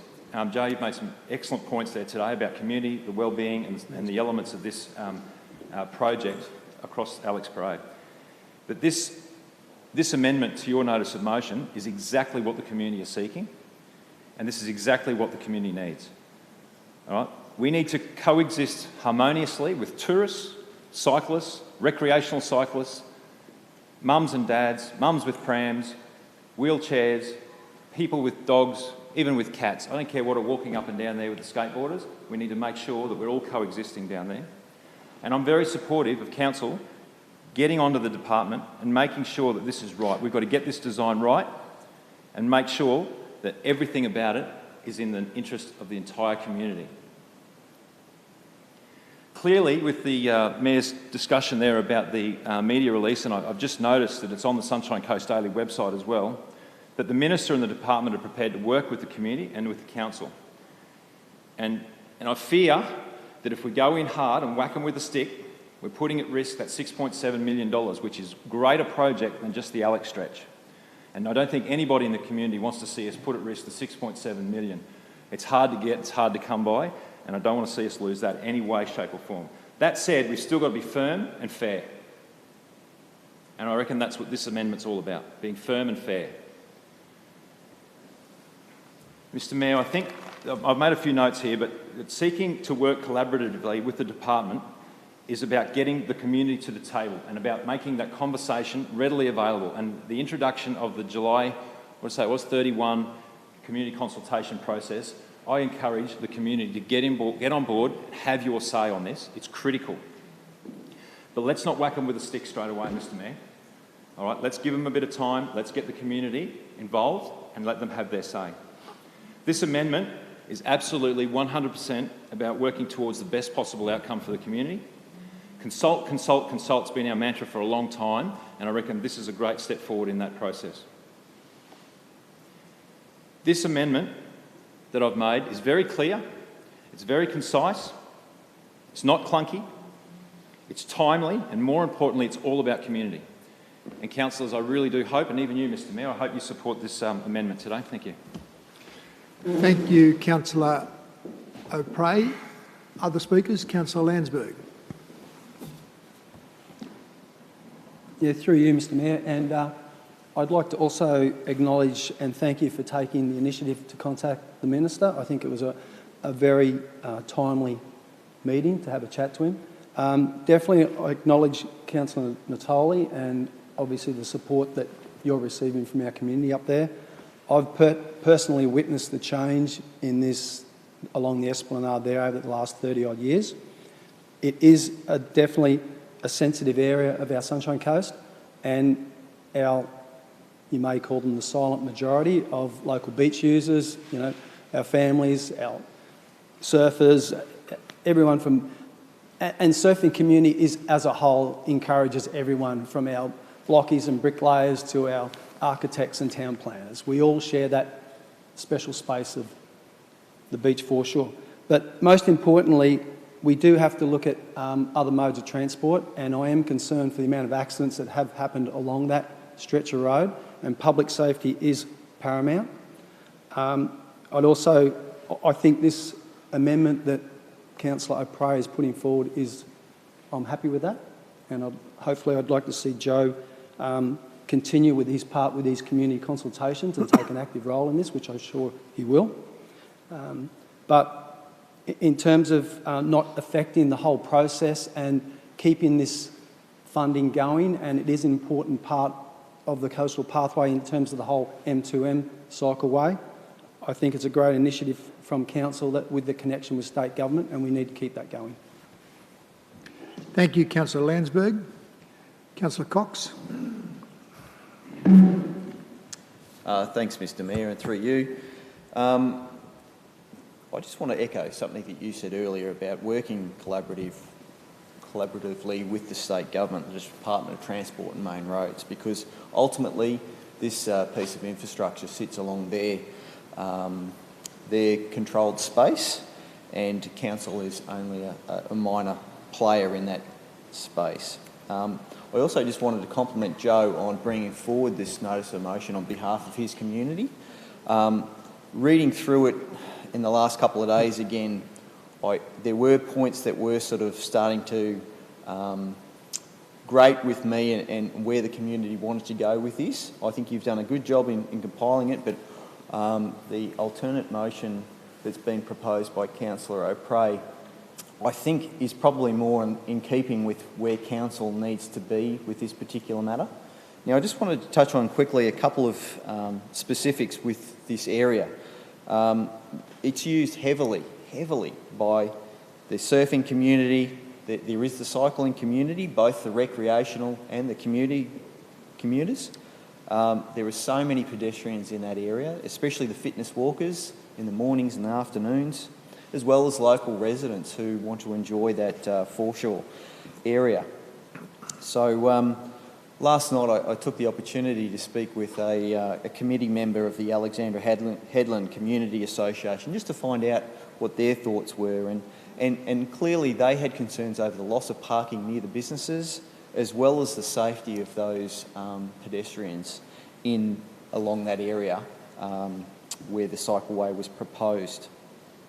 I know that I surf quite a lot with Councillor Landsberg along that section, and it's very uncommon for every single car park from the Alexandra Headlands Surf Club right through to the Marici Beach car park not to be occupied. It is one of the most busiest spots for surfing, probably on our Sunshine Coast region area, and it is consistently well used and well occupied by that space. But I also just wanted to touch on the former stages of this project, especially when council, I was newly elected at the time, we were going through the process of the stage along Brisbane Road through the Bundilla section. And I remember the Councillor Thompson was the Division 4 councillor at the time, and the uproar that came with the proposed change there.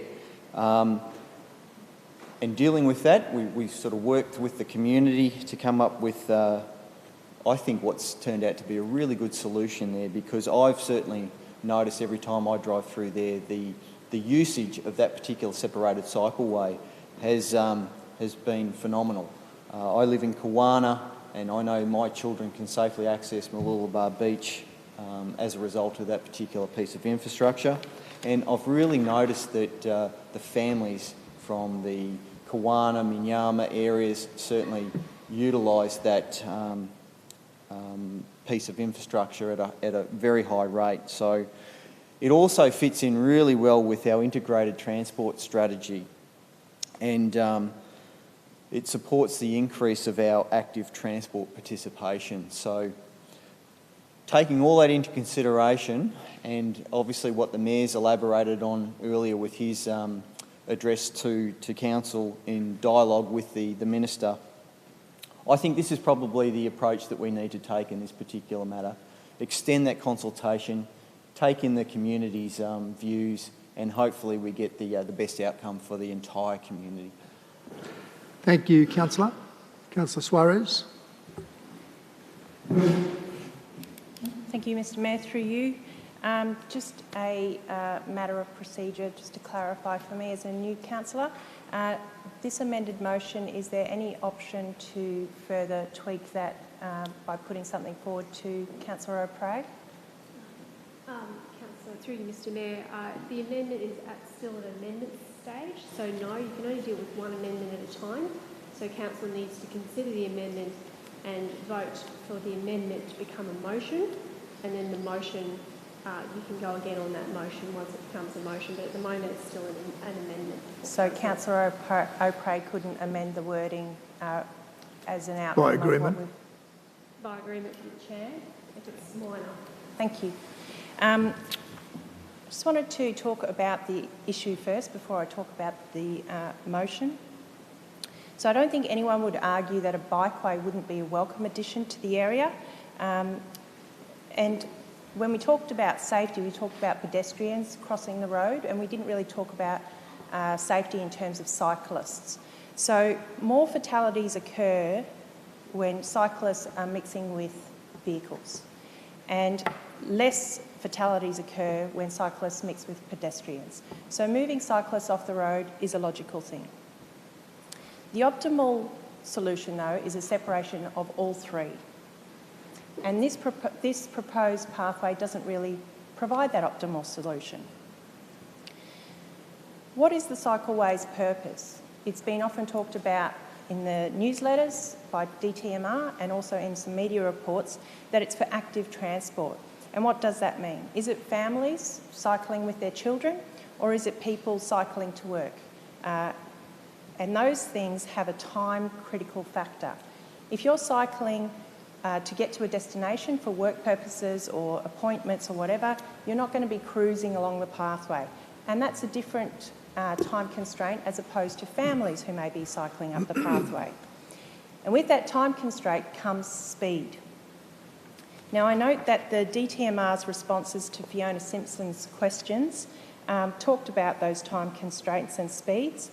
And so it was noted that by DTMR, when the path is quiet, the rider would cycle at speeds of approximately 15 to 25 kilometres per hour. And when it was busy, they would cycle at speeds that were appropriate to the situation. Now, this is not very regulated, and I'm concerned with the safety aspect of that, with a family cycling down the pathway and a cyclist who's using it for active transport being held up behind that group of people. So the process on how that would work with all of those users together is undefined. The other issue I have is also with community consultation.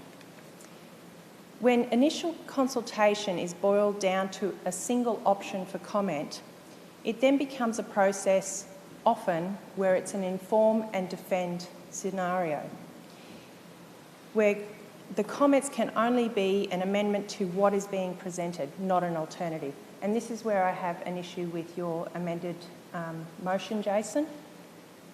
Oh, sorry, Councillor O'Prey. When there's a single option, comments are made and then the decision, comments are taken away and the decision is made, which doesn't allow for further interaction and negotiation. And I would like to see with this extended community consultation that the community, all stakeholders, are involved, where they can put forward their comments and an alternative solution is negotiated that includes the investigation of an alternative route, not just restricted to the option that was presented. That only includes tweaks.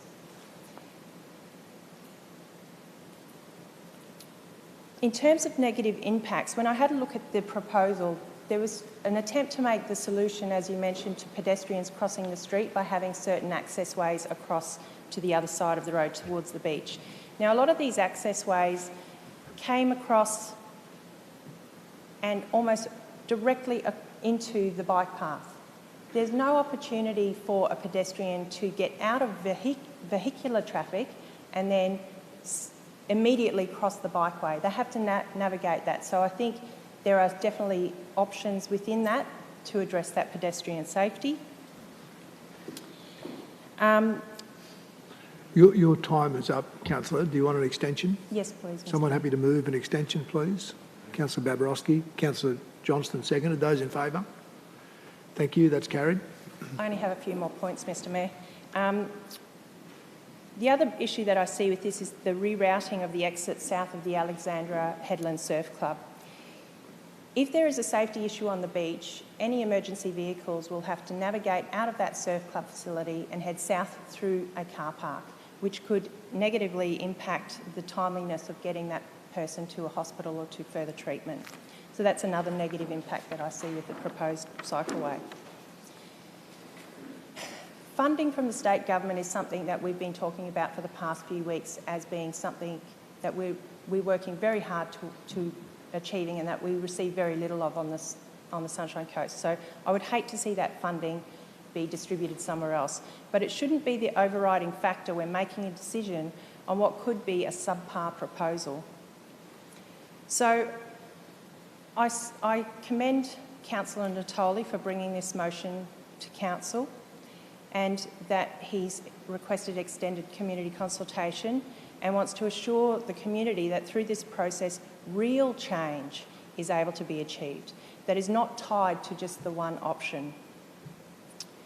I'd like to request of Councillor O'Prey if he would consider amending his proposed amendment to include that the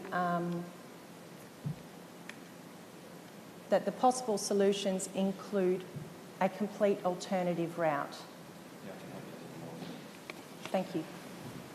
You happy to do that, Councillor? Can I speak to Mr Mayor? Mr Mayor, I'd actually like to take it one step further, if I could please, and in B, I'd like to add on the third line, after main roads, where are we?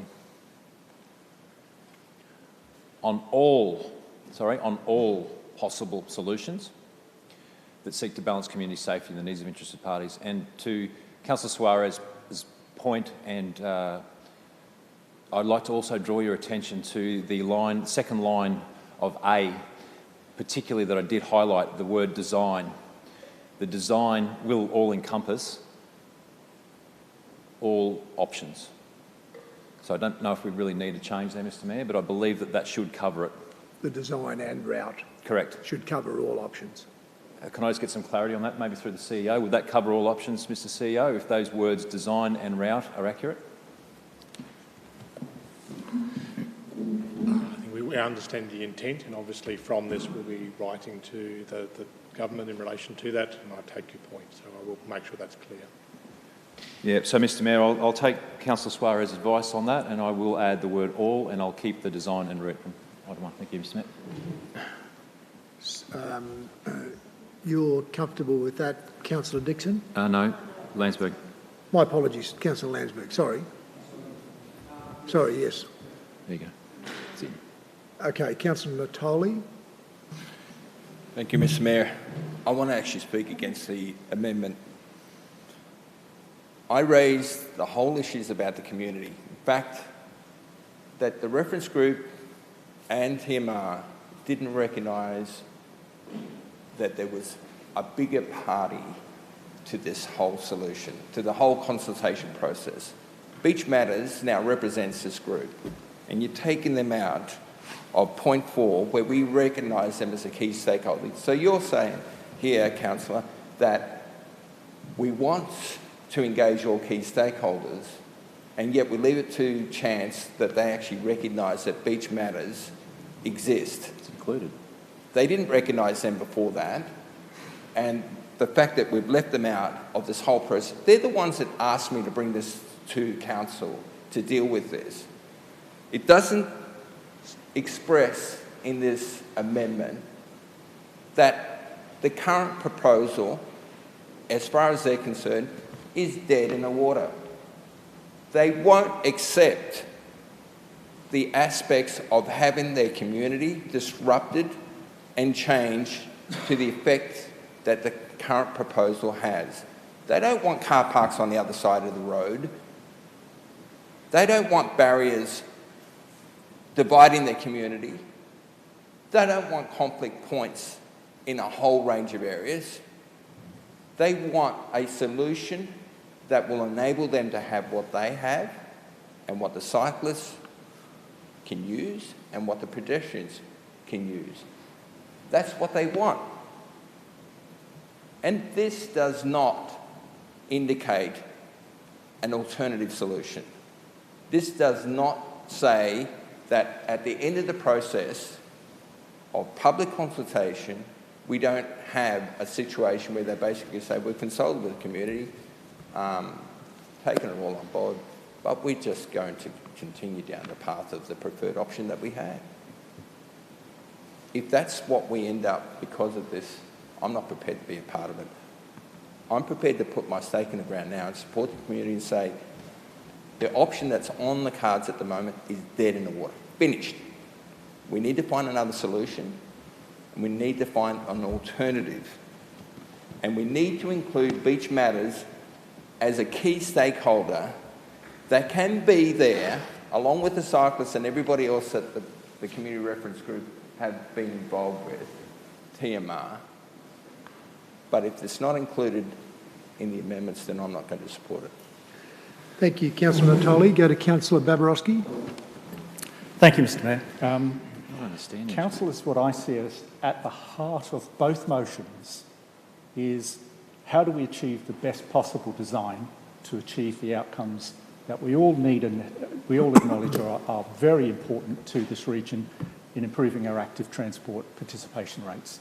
Right now it's at 12%, we need to get it to 20%.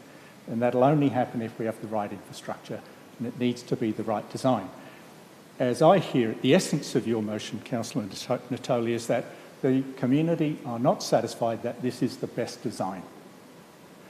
And I think at the heart of Councillor O'Prea's motion is an attempt, well, not an attempt, is a direction to say you need to spend more time listening to the community on all possible solutions, which may lead to a better design. So I don't think you should see this as a defeat at all. I think you should see this as, to some extent, an endorsement of the community's key concern that at the moment they don't believe this is the best design and they'd like some more time to consider it. I think this amended motion does exactly that. And I think you should be confident that they're empowered and obviously supported by a whole range of stakeholders. So don't underestimate their ability to argue their case on the best possible design. I'd encourage you to support this amendment. Thank you, Councillor Babarowski. Councillor Hungerford. Through you, Mr Mayor. Firstly, I'd like to congratulate Councillor Natoli for bringing this forward.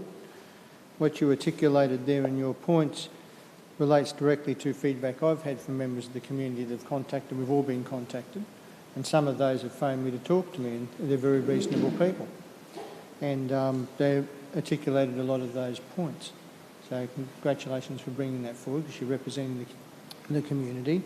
But I'd also like to commend the Mayor for taking the initiative of contacting the Minister to look at this issue, and the Minister's given undertakings there to extend the time and listen to the community. And I think that should be congratulated. The initiative of doing that is very good. But I'm also impressed with Councillor O'Prea, between Joe presenting there and the Mayor presenting it, spoken to the Minister, to come up with this that quickly. I think is pretty impressive. I'm really impressed with that. But I think the essence we're doing here is working collaboratively and positively with partners in delivering a project is the way you get results. And I think that's what this motion's now doing. Minister said yes, I'm happy to listen to more feedback, extend the time for consultation, include listening to the community. I think that's a very positive thing. And of course, this the wording there doesn't exclude looking at alternate routes, and for all interested community members to take advantage of the extended consultation period. I think it encompasses everyone. They'll have the opportunity to all have their feedback in there, and then we'll look at it again with any changes that come out of that extended consultation. I think this is the positive way forward of working with Transport and Main Roads in delivering this next stage of the project. We certainly need all the expenditure we can out of all the levels of government, and positively work with them on doing that. And I don't think jeopardising that makes any sense at all. So I'll actually be supporting the amendment here today, and look forward to the results of that when it comes out from that consultation with what changes are proposed for the community, because I would take from that after that consultation there'll be another option put out there, or any changes to it for further comment from the community. That would be my expectation at the end of that process, and I look forward to that. But on behalf of the community, congratulations for bringing that forward. That's good stuff, and the Mayor for doing what he can, because the Mayor has better ability to talk to ministers directly, and I congratulate him for doing that. That's very positive. And for us looking for another way of looking at it, but still represent our community and take that forward, and I think this amendment does that, and I'll wholeheartedly support it. Thank you, Councillor Hungerford. Councillor Law. I have a question, if I may. Yes. Thank you. Councillor Natoli, thank you for bringing this forward. Just a question at the moment. With the amendment, do you see that the community that you are speaking so well for today would be able to participate as interested community members and their voice be heard? And a second question, do you have the petition, and where will is it going to Main Roads or to Council? And what was the wording of the petition, if you have it? I don't think there is a petition. You don't have a petition? No, the petition's actually undertaken by the state member Fiona Simpson. That petition is going to the state government. And in terms of the process of involving the community, I think, you know, there is definitely beach matters need to be included in this. I think they need to know that there won't be a commencement to proceed unless there is an alternative solution that everyone can live with. So that's the problems I see with this amendment. It doesn't give that certainty. Okay, go to Councillor Dixon. Through you, Mr Mayor, and thank you for the opportunity. It's been said many times today, but obviously I also appreciate that you've gone to the state government about this, and also Councillor Natoli for meeting with those most affected. Let's really get to the key issue here. We've got a community, and the community are telling us what they think, and we're hearing from them loud and clear. Not only have they put phone calls and emails to my office, but they've held a public rally and actually turned out. And if you think about it, when the rubber hits the road, you see people who care about things get up and do something about it, and that's what the community are telling us. Furthermore, their local council has gone out and done his best to get involved in that, and that's the most you can ask for and hope for. The real issues here are what I would call the government potentially railroading an option through the community as quick as they can. And if we think about COVID-19, it's not really given people the opportunity to get out and express themselves. They're looking, they're crying desperately, asking for the council and the state government to listen to them and be heard, and they're trying their best. When we actually look at the real issues here, we're talking about the history of the Sunshine Coast. We're talking about changing that and moving forward. Well, we need to bring everyone on the journey, and what I'm hearing right now is that we've got a scenario where the majority, I've seen the plans last week, of all the car parks coming out, taking those out. You're turning 2 existing parkland spaces into concrete hardstand car parks. Significant changes to the community. We're talking about adding conflict points with new driveways where pedestrians will be walking, where cars aren't at the moment, introducing conflict points. We're talking about the government going against their own policies. I tried last year to get fencing put down the middle of roads in my area and was told, no, we don't do fences anymore because the state government doesn't allow it, because kids actually run out onto the intersections, climb up the fences and fall into traffic. So the government, again, doing what they tell us we can't do. And I get tired of hearing that it's good enough for them and should be good enough for us. So there's really, in my view, some strong things that need to be revisited. Looking at this proposal as well, should the government not be removing those fences and putting in aesthetically pleasing outcomes such as plants and vegetation? We've got too much concrete on the Sunshine Coast. Why don't we start to plant and vegetate some of these areas out? All of that needs to be looked at. What Councillor Prey is trying to do here is the most diplomatic solution. I get it. I certainly realise that. But Councillor Natoli came to us today with a clear way forward. He's the representative for the area. He's heard from those residents, and in my view, it's been the strongest lobbying movement from a local community I've seen in some time. When I stood here a month ago, I said that I wanted to be the community's representative in council, and I actually wanted to listen to the community. I'm listening to the community today, and for those reasons, I won't be supporting this amendment. I will be supporting Councillor Natoli in every way I can. And in terms of positioning, the government need to know, although we are only 20% of that funding allocation for the project, we're 100% for the community. Thank you, Councillor Dixon. No further speakers. Councillor Law. Thank you. A couple of points on the overall process, and obviously we need to determine the amendment that's been put forward. I believe that for the Sunshine Coast, for all of the people, it's essential that we achieve a separation of cyclists from cars, cyclists from people, people and cyclists from vehicles. That has to be something that is achieved out of any cycleway, an improvement of this nature alongside what is quite a busy road that has the uses, multiple uses of people in that recreational area. I'd just like to share with you that the data for crashes for 1st of January to date, we've had 3 cyclists killed on Queensland roads so far this year during a period of time when the roads have probably been at their quietest. That concerns me and supports the notion that we must achieve safety. and that's a 200% increase on the same period last year. Also during that period, we've had 12 pedestrians killed on our roads in Queensland, which is a 71% increase on what occurred in the same period last year. Again, during a time when we think there are less vehicles on the road due to the restrictions. So we must achieve those safety items. I would wonder if Councillor O'Prey would consider a slight tweak, that in B we are included alternate routes, not just that there would be put forward their views to work on all possible solutions, but we find the word all alternative solutions. Otherwise, I feel there may be an intent here that we just consider all sorts of opportunities, but we're still going to go with the preferred point put forward by the Department of Transport and Main Roads. I'd like to see the word alternate in there to really make clear our intention that we're looking for what are the alternatives, not just have a conversation and an engagement over the proposal from Transport and Main Roads. And overarching all of that, and as noted by Councillor Dixon, we must ensure that we represent the community's wishes.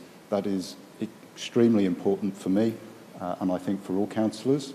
And it seems that this process has excluded, not necessarily deliberately, but there is certainly, from the work that Councillor Tolley has done, a large portion of our community have not been heard, and that concerns me.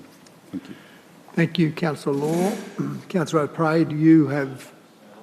To it before I close, if that's okay? Well, you've already Sure, I've spoken to it, but I yep. want actually... You can respond. Could I please respond to... Yep. Councillor Law. Yep. Councillor Law, I hear you loud and clear. And Mr Mayor, I'm actually going to make another little change as well on my own behalf, listening to Joe's commentary before. So, Natalie, if we could please add, after the word possible,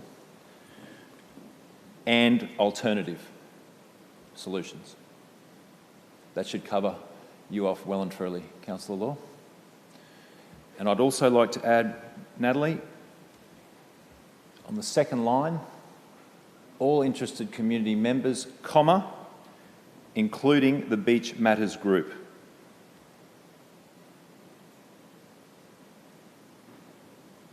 Now that is exactly what this group want to see. They want to see the community consultation extended, and they want to see alternatives to the design, and that's exactly what I'm trying to put up there today, folks. I'll speak to it when I'm finished, Mr Mayor. If I could get Councillor Terry's support on Thank you, Councillor. You're happy to support that as a seconder. Well, I think we're at a point where you can... Sorry, Councillor Barbarossa. Please stand. May I suggest that rather than and, including... Say again, Rick, sorry? Instead of the word and, where you've got all possible and alternative, on all possible including alternative solutions. Yep, absolutely. Yep, we can do that. Thank you, Natalie. Thank you. Okay, well, if there are no further speakers, I'm going to go Councillor Dixon. Just a question through to Councillor Natoli, just on the basis of those new changes that have been put forward. I'd like to hear your thoughts on that. Thank you for the question, Councillor Dixon.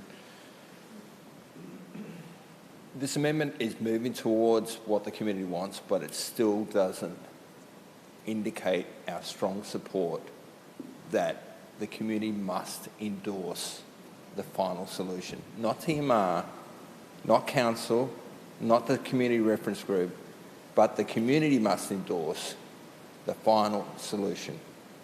Without having that included in here, it leaves the whole process open to interpretation.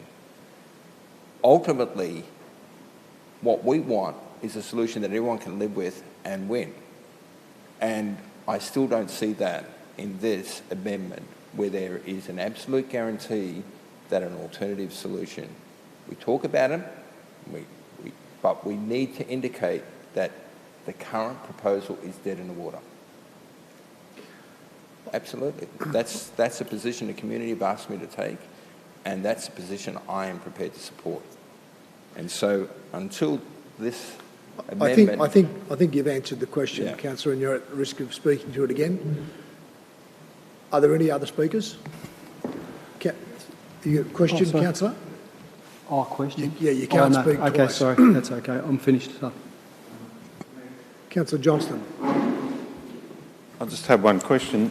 Why are we saying including alternate solutions? Because that's indicating that we're happy with that we could accept their current solution.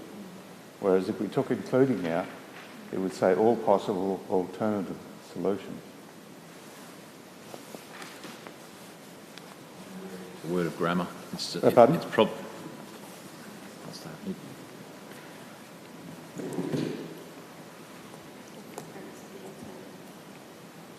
Say again.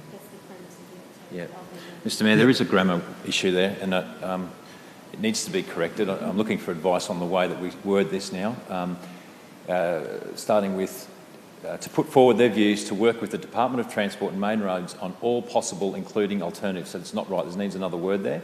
On all possible alternative solutions. Just take including. Maybe out. the word including should be removed. Yep. On all possible alternative solutions. I think that's the right word. So take including out, please, Natalie. Let me read that again, councillors.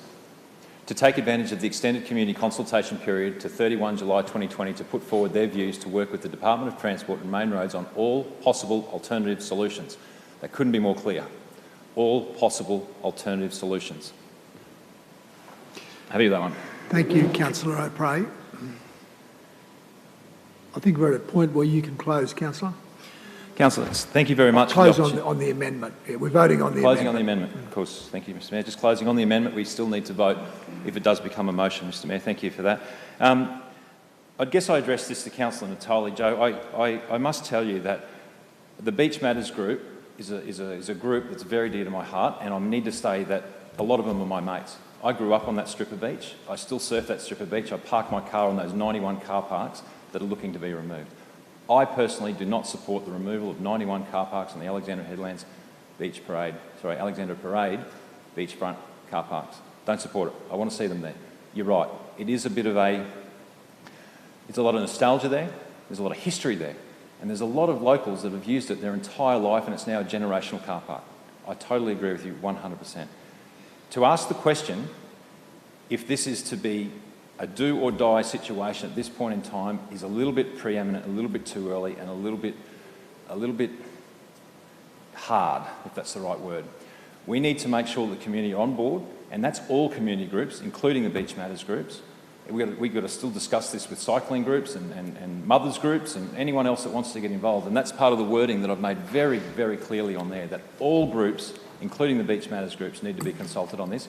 And I'm encouraging them on their first paragraph, encouraging them to put their thoughts forward by the 31st of July. Councillor Joe, I don't know how more we could do this. I know that my mates in the Beach Matters group and others that aren't even in that Beach Matters group would love to see this. And I know they would love to see their local councillors support it as well.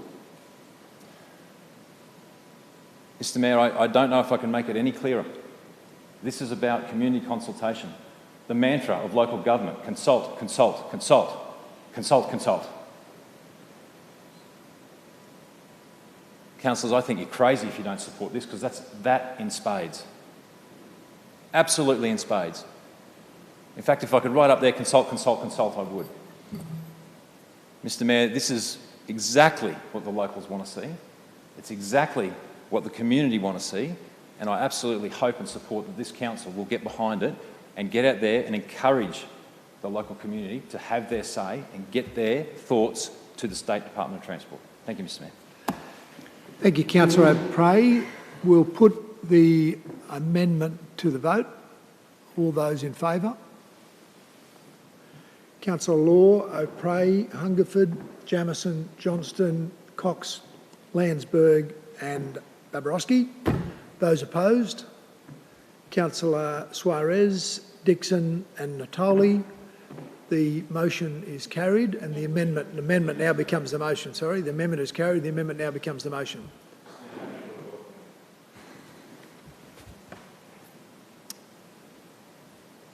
Are there any further speakers? You need a second, Mr. Mayor. Someone prepared to second? Thank you, Councillor Babarowski. If there are no further speakers, I'll put the motion. Will that? Yes, yeah, no. I call for further speakers.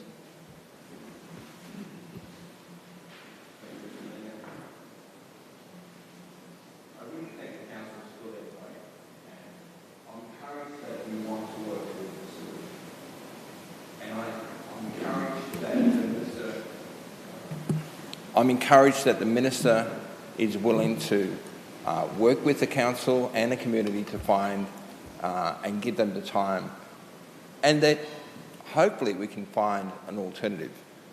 Our community did want us to be able to put a stake in the ground and say, this is the term that we want. And that term is that the current option that is on the table has to be removed. That has to be a clean slate in terms of where we move forward.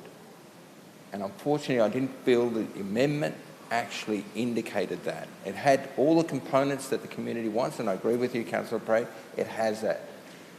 But it didn't have that one thing that says, when the going gets tough, we're there with the community and we're there no matter what. Funding or not, there is got to be an alternative solution presented and supported by the community. And I meet with TMR tomorrow morning at 9 o'clock to start that process. This is really about making sure that we don't end up with outcomes that destroy the values of what our community want.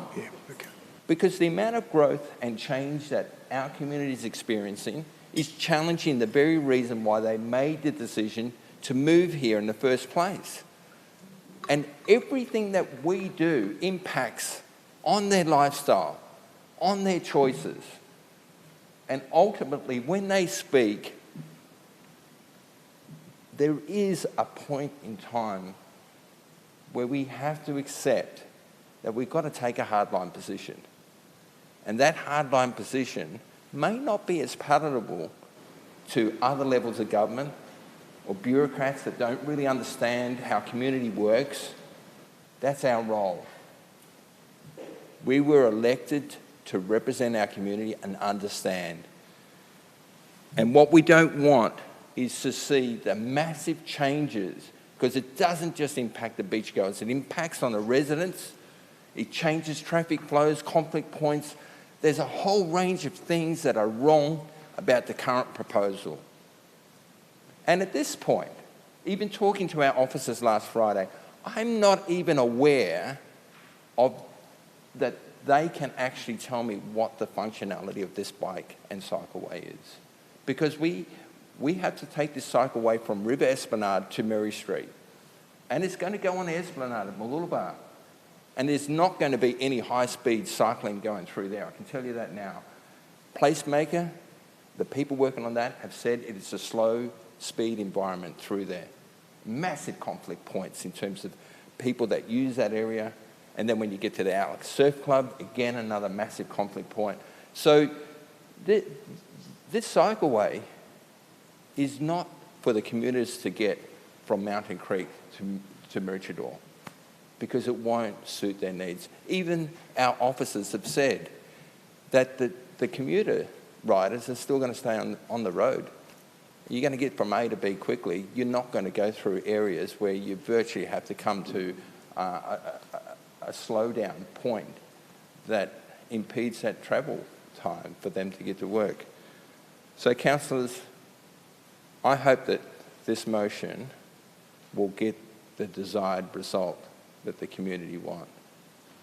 Because if it doesn't, we destroy all the intrinsic values that are embedded and rooted in our community. and with everything that they are attached to place and to history, to culture, heritage values. Once you destroy it, it's gone forever. Thank you, Councillor Natali. I think we're, the amendment obviously is now the motion. Do you want to wrap up, Councillor? And thank you for the debate and the discussion today, councillors. Clearly a hot topic, and clearly this is a step in the right direction. I know that Councillor Joe would like to see more, but where we stand at the moment, I believe we'll get a full councillor, this will get across the line. It won't be a full unanimous decision, but I'm certain that we'll get a lot of councillors on board with this. Councillor Joe, I just want to reiterate, my friend, that I grew up at Sharks, I grew up at Geriatrics, I've surfed all those beachfronts along the front there. I'm very, very, very well aware of what the community is saying. This is not hitting the state government over with a big stick, and it's a very clear and concise amendment. It's certainly not clunky. It's about getting the message out very clearly, and I hope that once this goes through today, that your individual commentary will be about let's get this in the right direction, and I really do hope that, because my intentions are very, very clear on this. And I just seek your support today, councillors. Thank you, Mr Mayor. Thank you, Councillor. All those in favour? Councillor Law, O'Prey, Hungerford, Jamieson, Johnston, Cox, Landsberg, Babarowski. Those opposed? Councillor Suarez, Dixon and Natoli. The motion's carried. Thank you, councillors. We'll move on to item 10, which are petitions, and we have a petition from Councillor David Law for the Kenilworth Community Transport Service. Thank you, Councillor Law. Thank you, Mr Mayor. I have received a petition from Jolene Waller of 84 Perry's Road, Kidderman Creek, Queensland, with 134 signatures regarding the Kenilworth Community Transport Service. I would like to move that the petition be received and referred to the Chief Executive to determine the appropriate action. We have a seconder, please, of the receipt. Thank you, Councillor Suarez. Those in favour of receiving the petition? That's carried unanimously. Isn't it general meeting conduct that's read? The petition's read? The prayer, sorry, would you, thank you, good reminder, Councillor. Would you mind just reading the prayer, Councillor Law? Thank you. We, the undersigned, respectfully petition Sunshine Coast Council to please authorise the Kenilworth Community Transport Service from Kenilworth and environs be extended to include trips to the Sunshine Coast University Hospital in Betiana, as this is where most specialist medical services are performed. We have all been disadvantaged since the move of specialist medical services from the Nambour Hospital, and as an ageing population, it is a long distance to drive to the Sunshine Coast University Hospital. Thank you, Councillor. I might just do that vote again. Councillors, all those in favour? That's carried unanimously. Thank you. Councillor Natoli. Just in regards to receiving petitions, can I get an indication from the CEO, what is the actual process from receiving the petition to the organisation seriously looking at what the petitioners want and how we actually respond back publicly so that we don't see these petitions lost? I was just recently made aware of a petition that was handed 18 months ago, and still the community don't know what's happened with that petition. So I just want to make sure that if we are going to bring these things forward, that there is a process and a way that the community can have confidence that it's going to be dealt with appropriately. Thank you, Mr CEO. So basically a petition that is presented to Council is then provided to the CEO. The CEO then provides it to the relevant part of Council to start the investigation, to work through those options.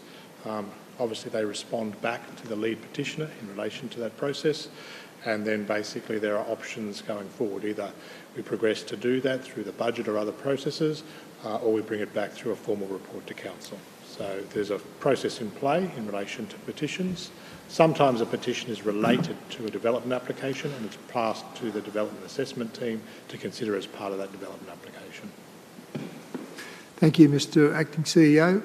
Councillors, that brings us to the conclusion of this meeting. And if I could ask our cameraman to focus on the piece of Indigenous art below the screen, I'd be grateful, because as we open the meeting, so too we close in recognising Reconciliation Week. And I want to acknowledge the artistic talent of local elder Lyndon Davis for this painting. I think it beautifully demonstrates the Indigenous culture and the way they lived in harmony and indeed mimic nature.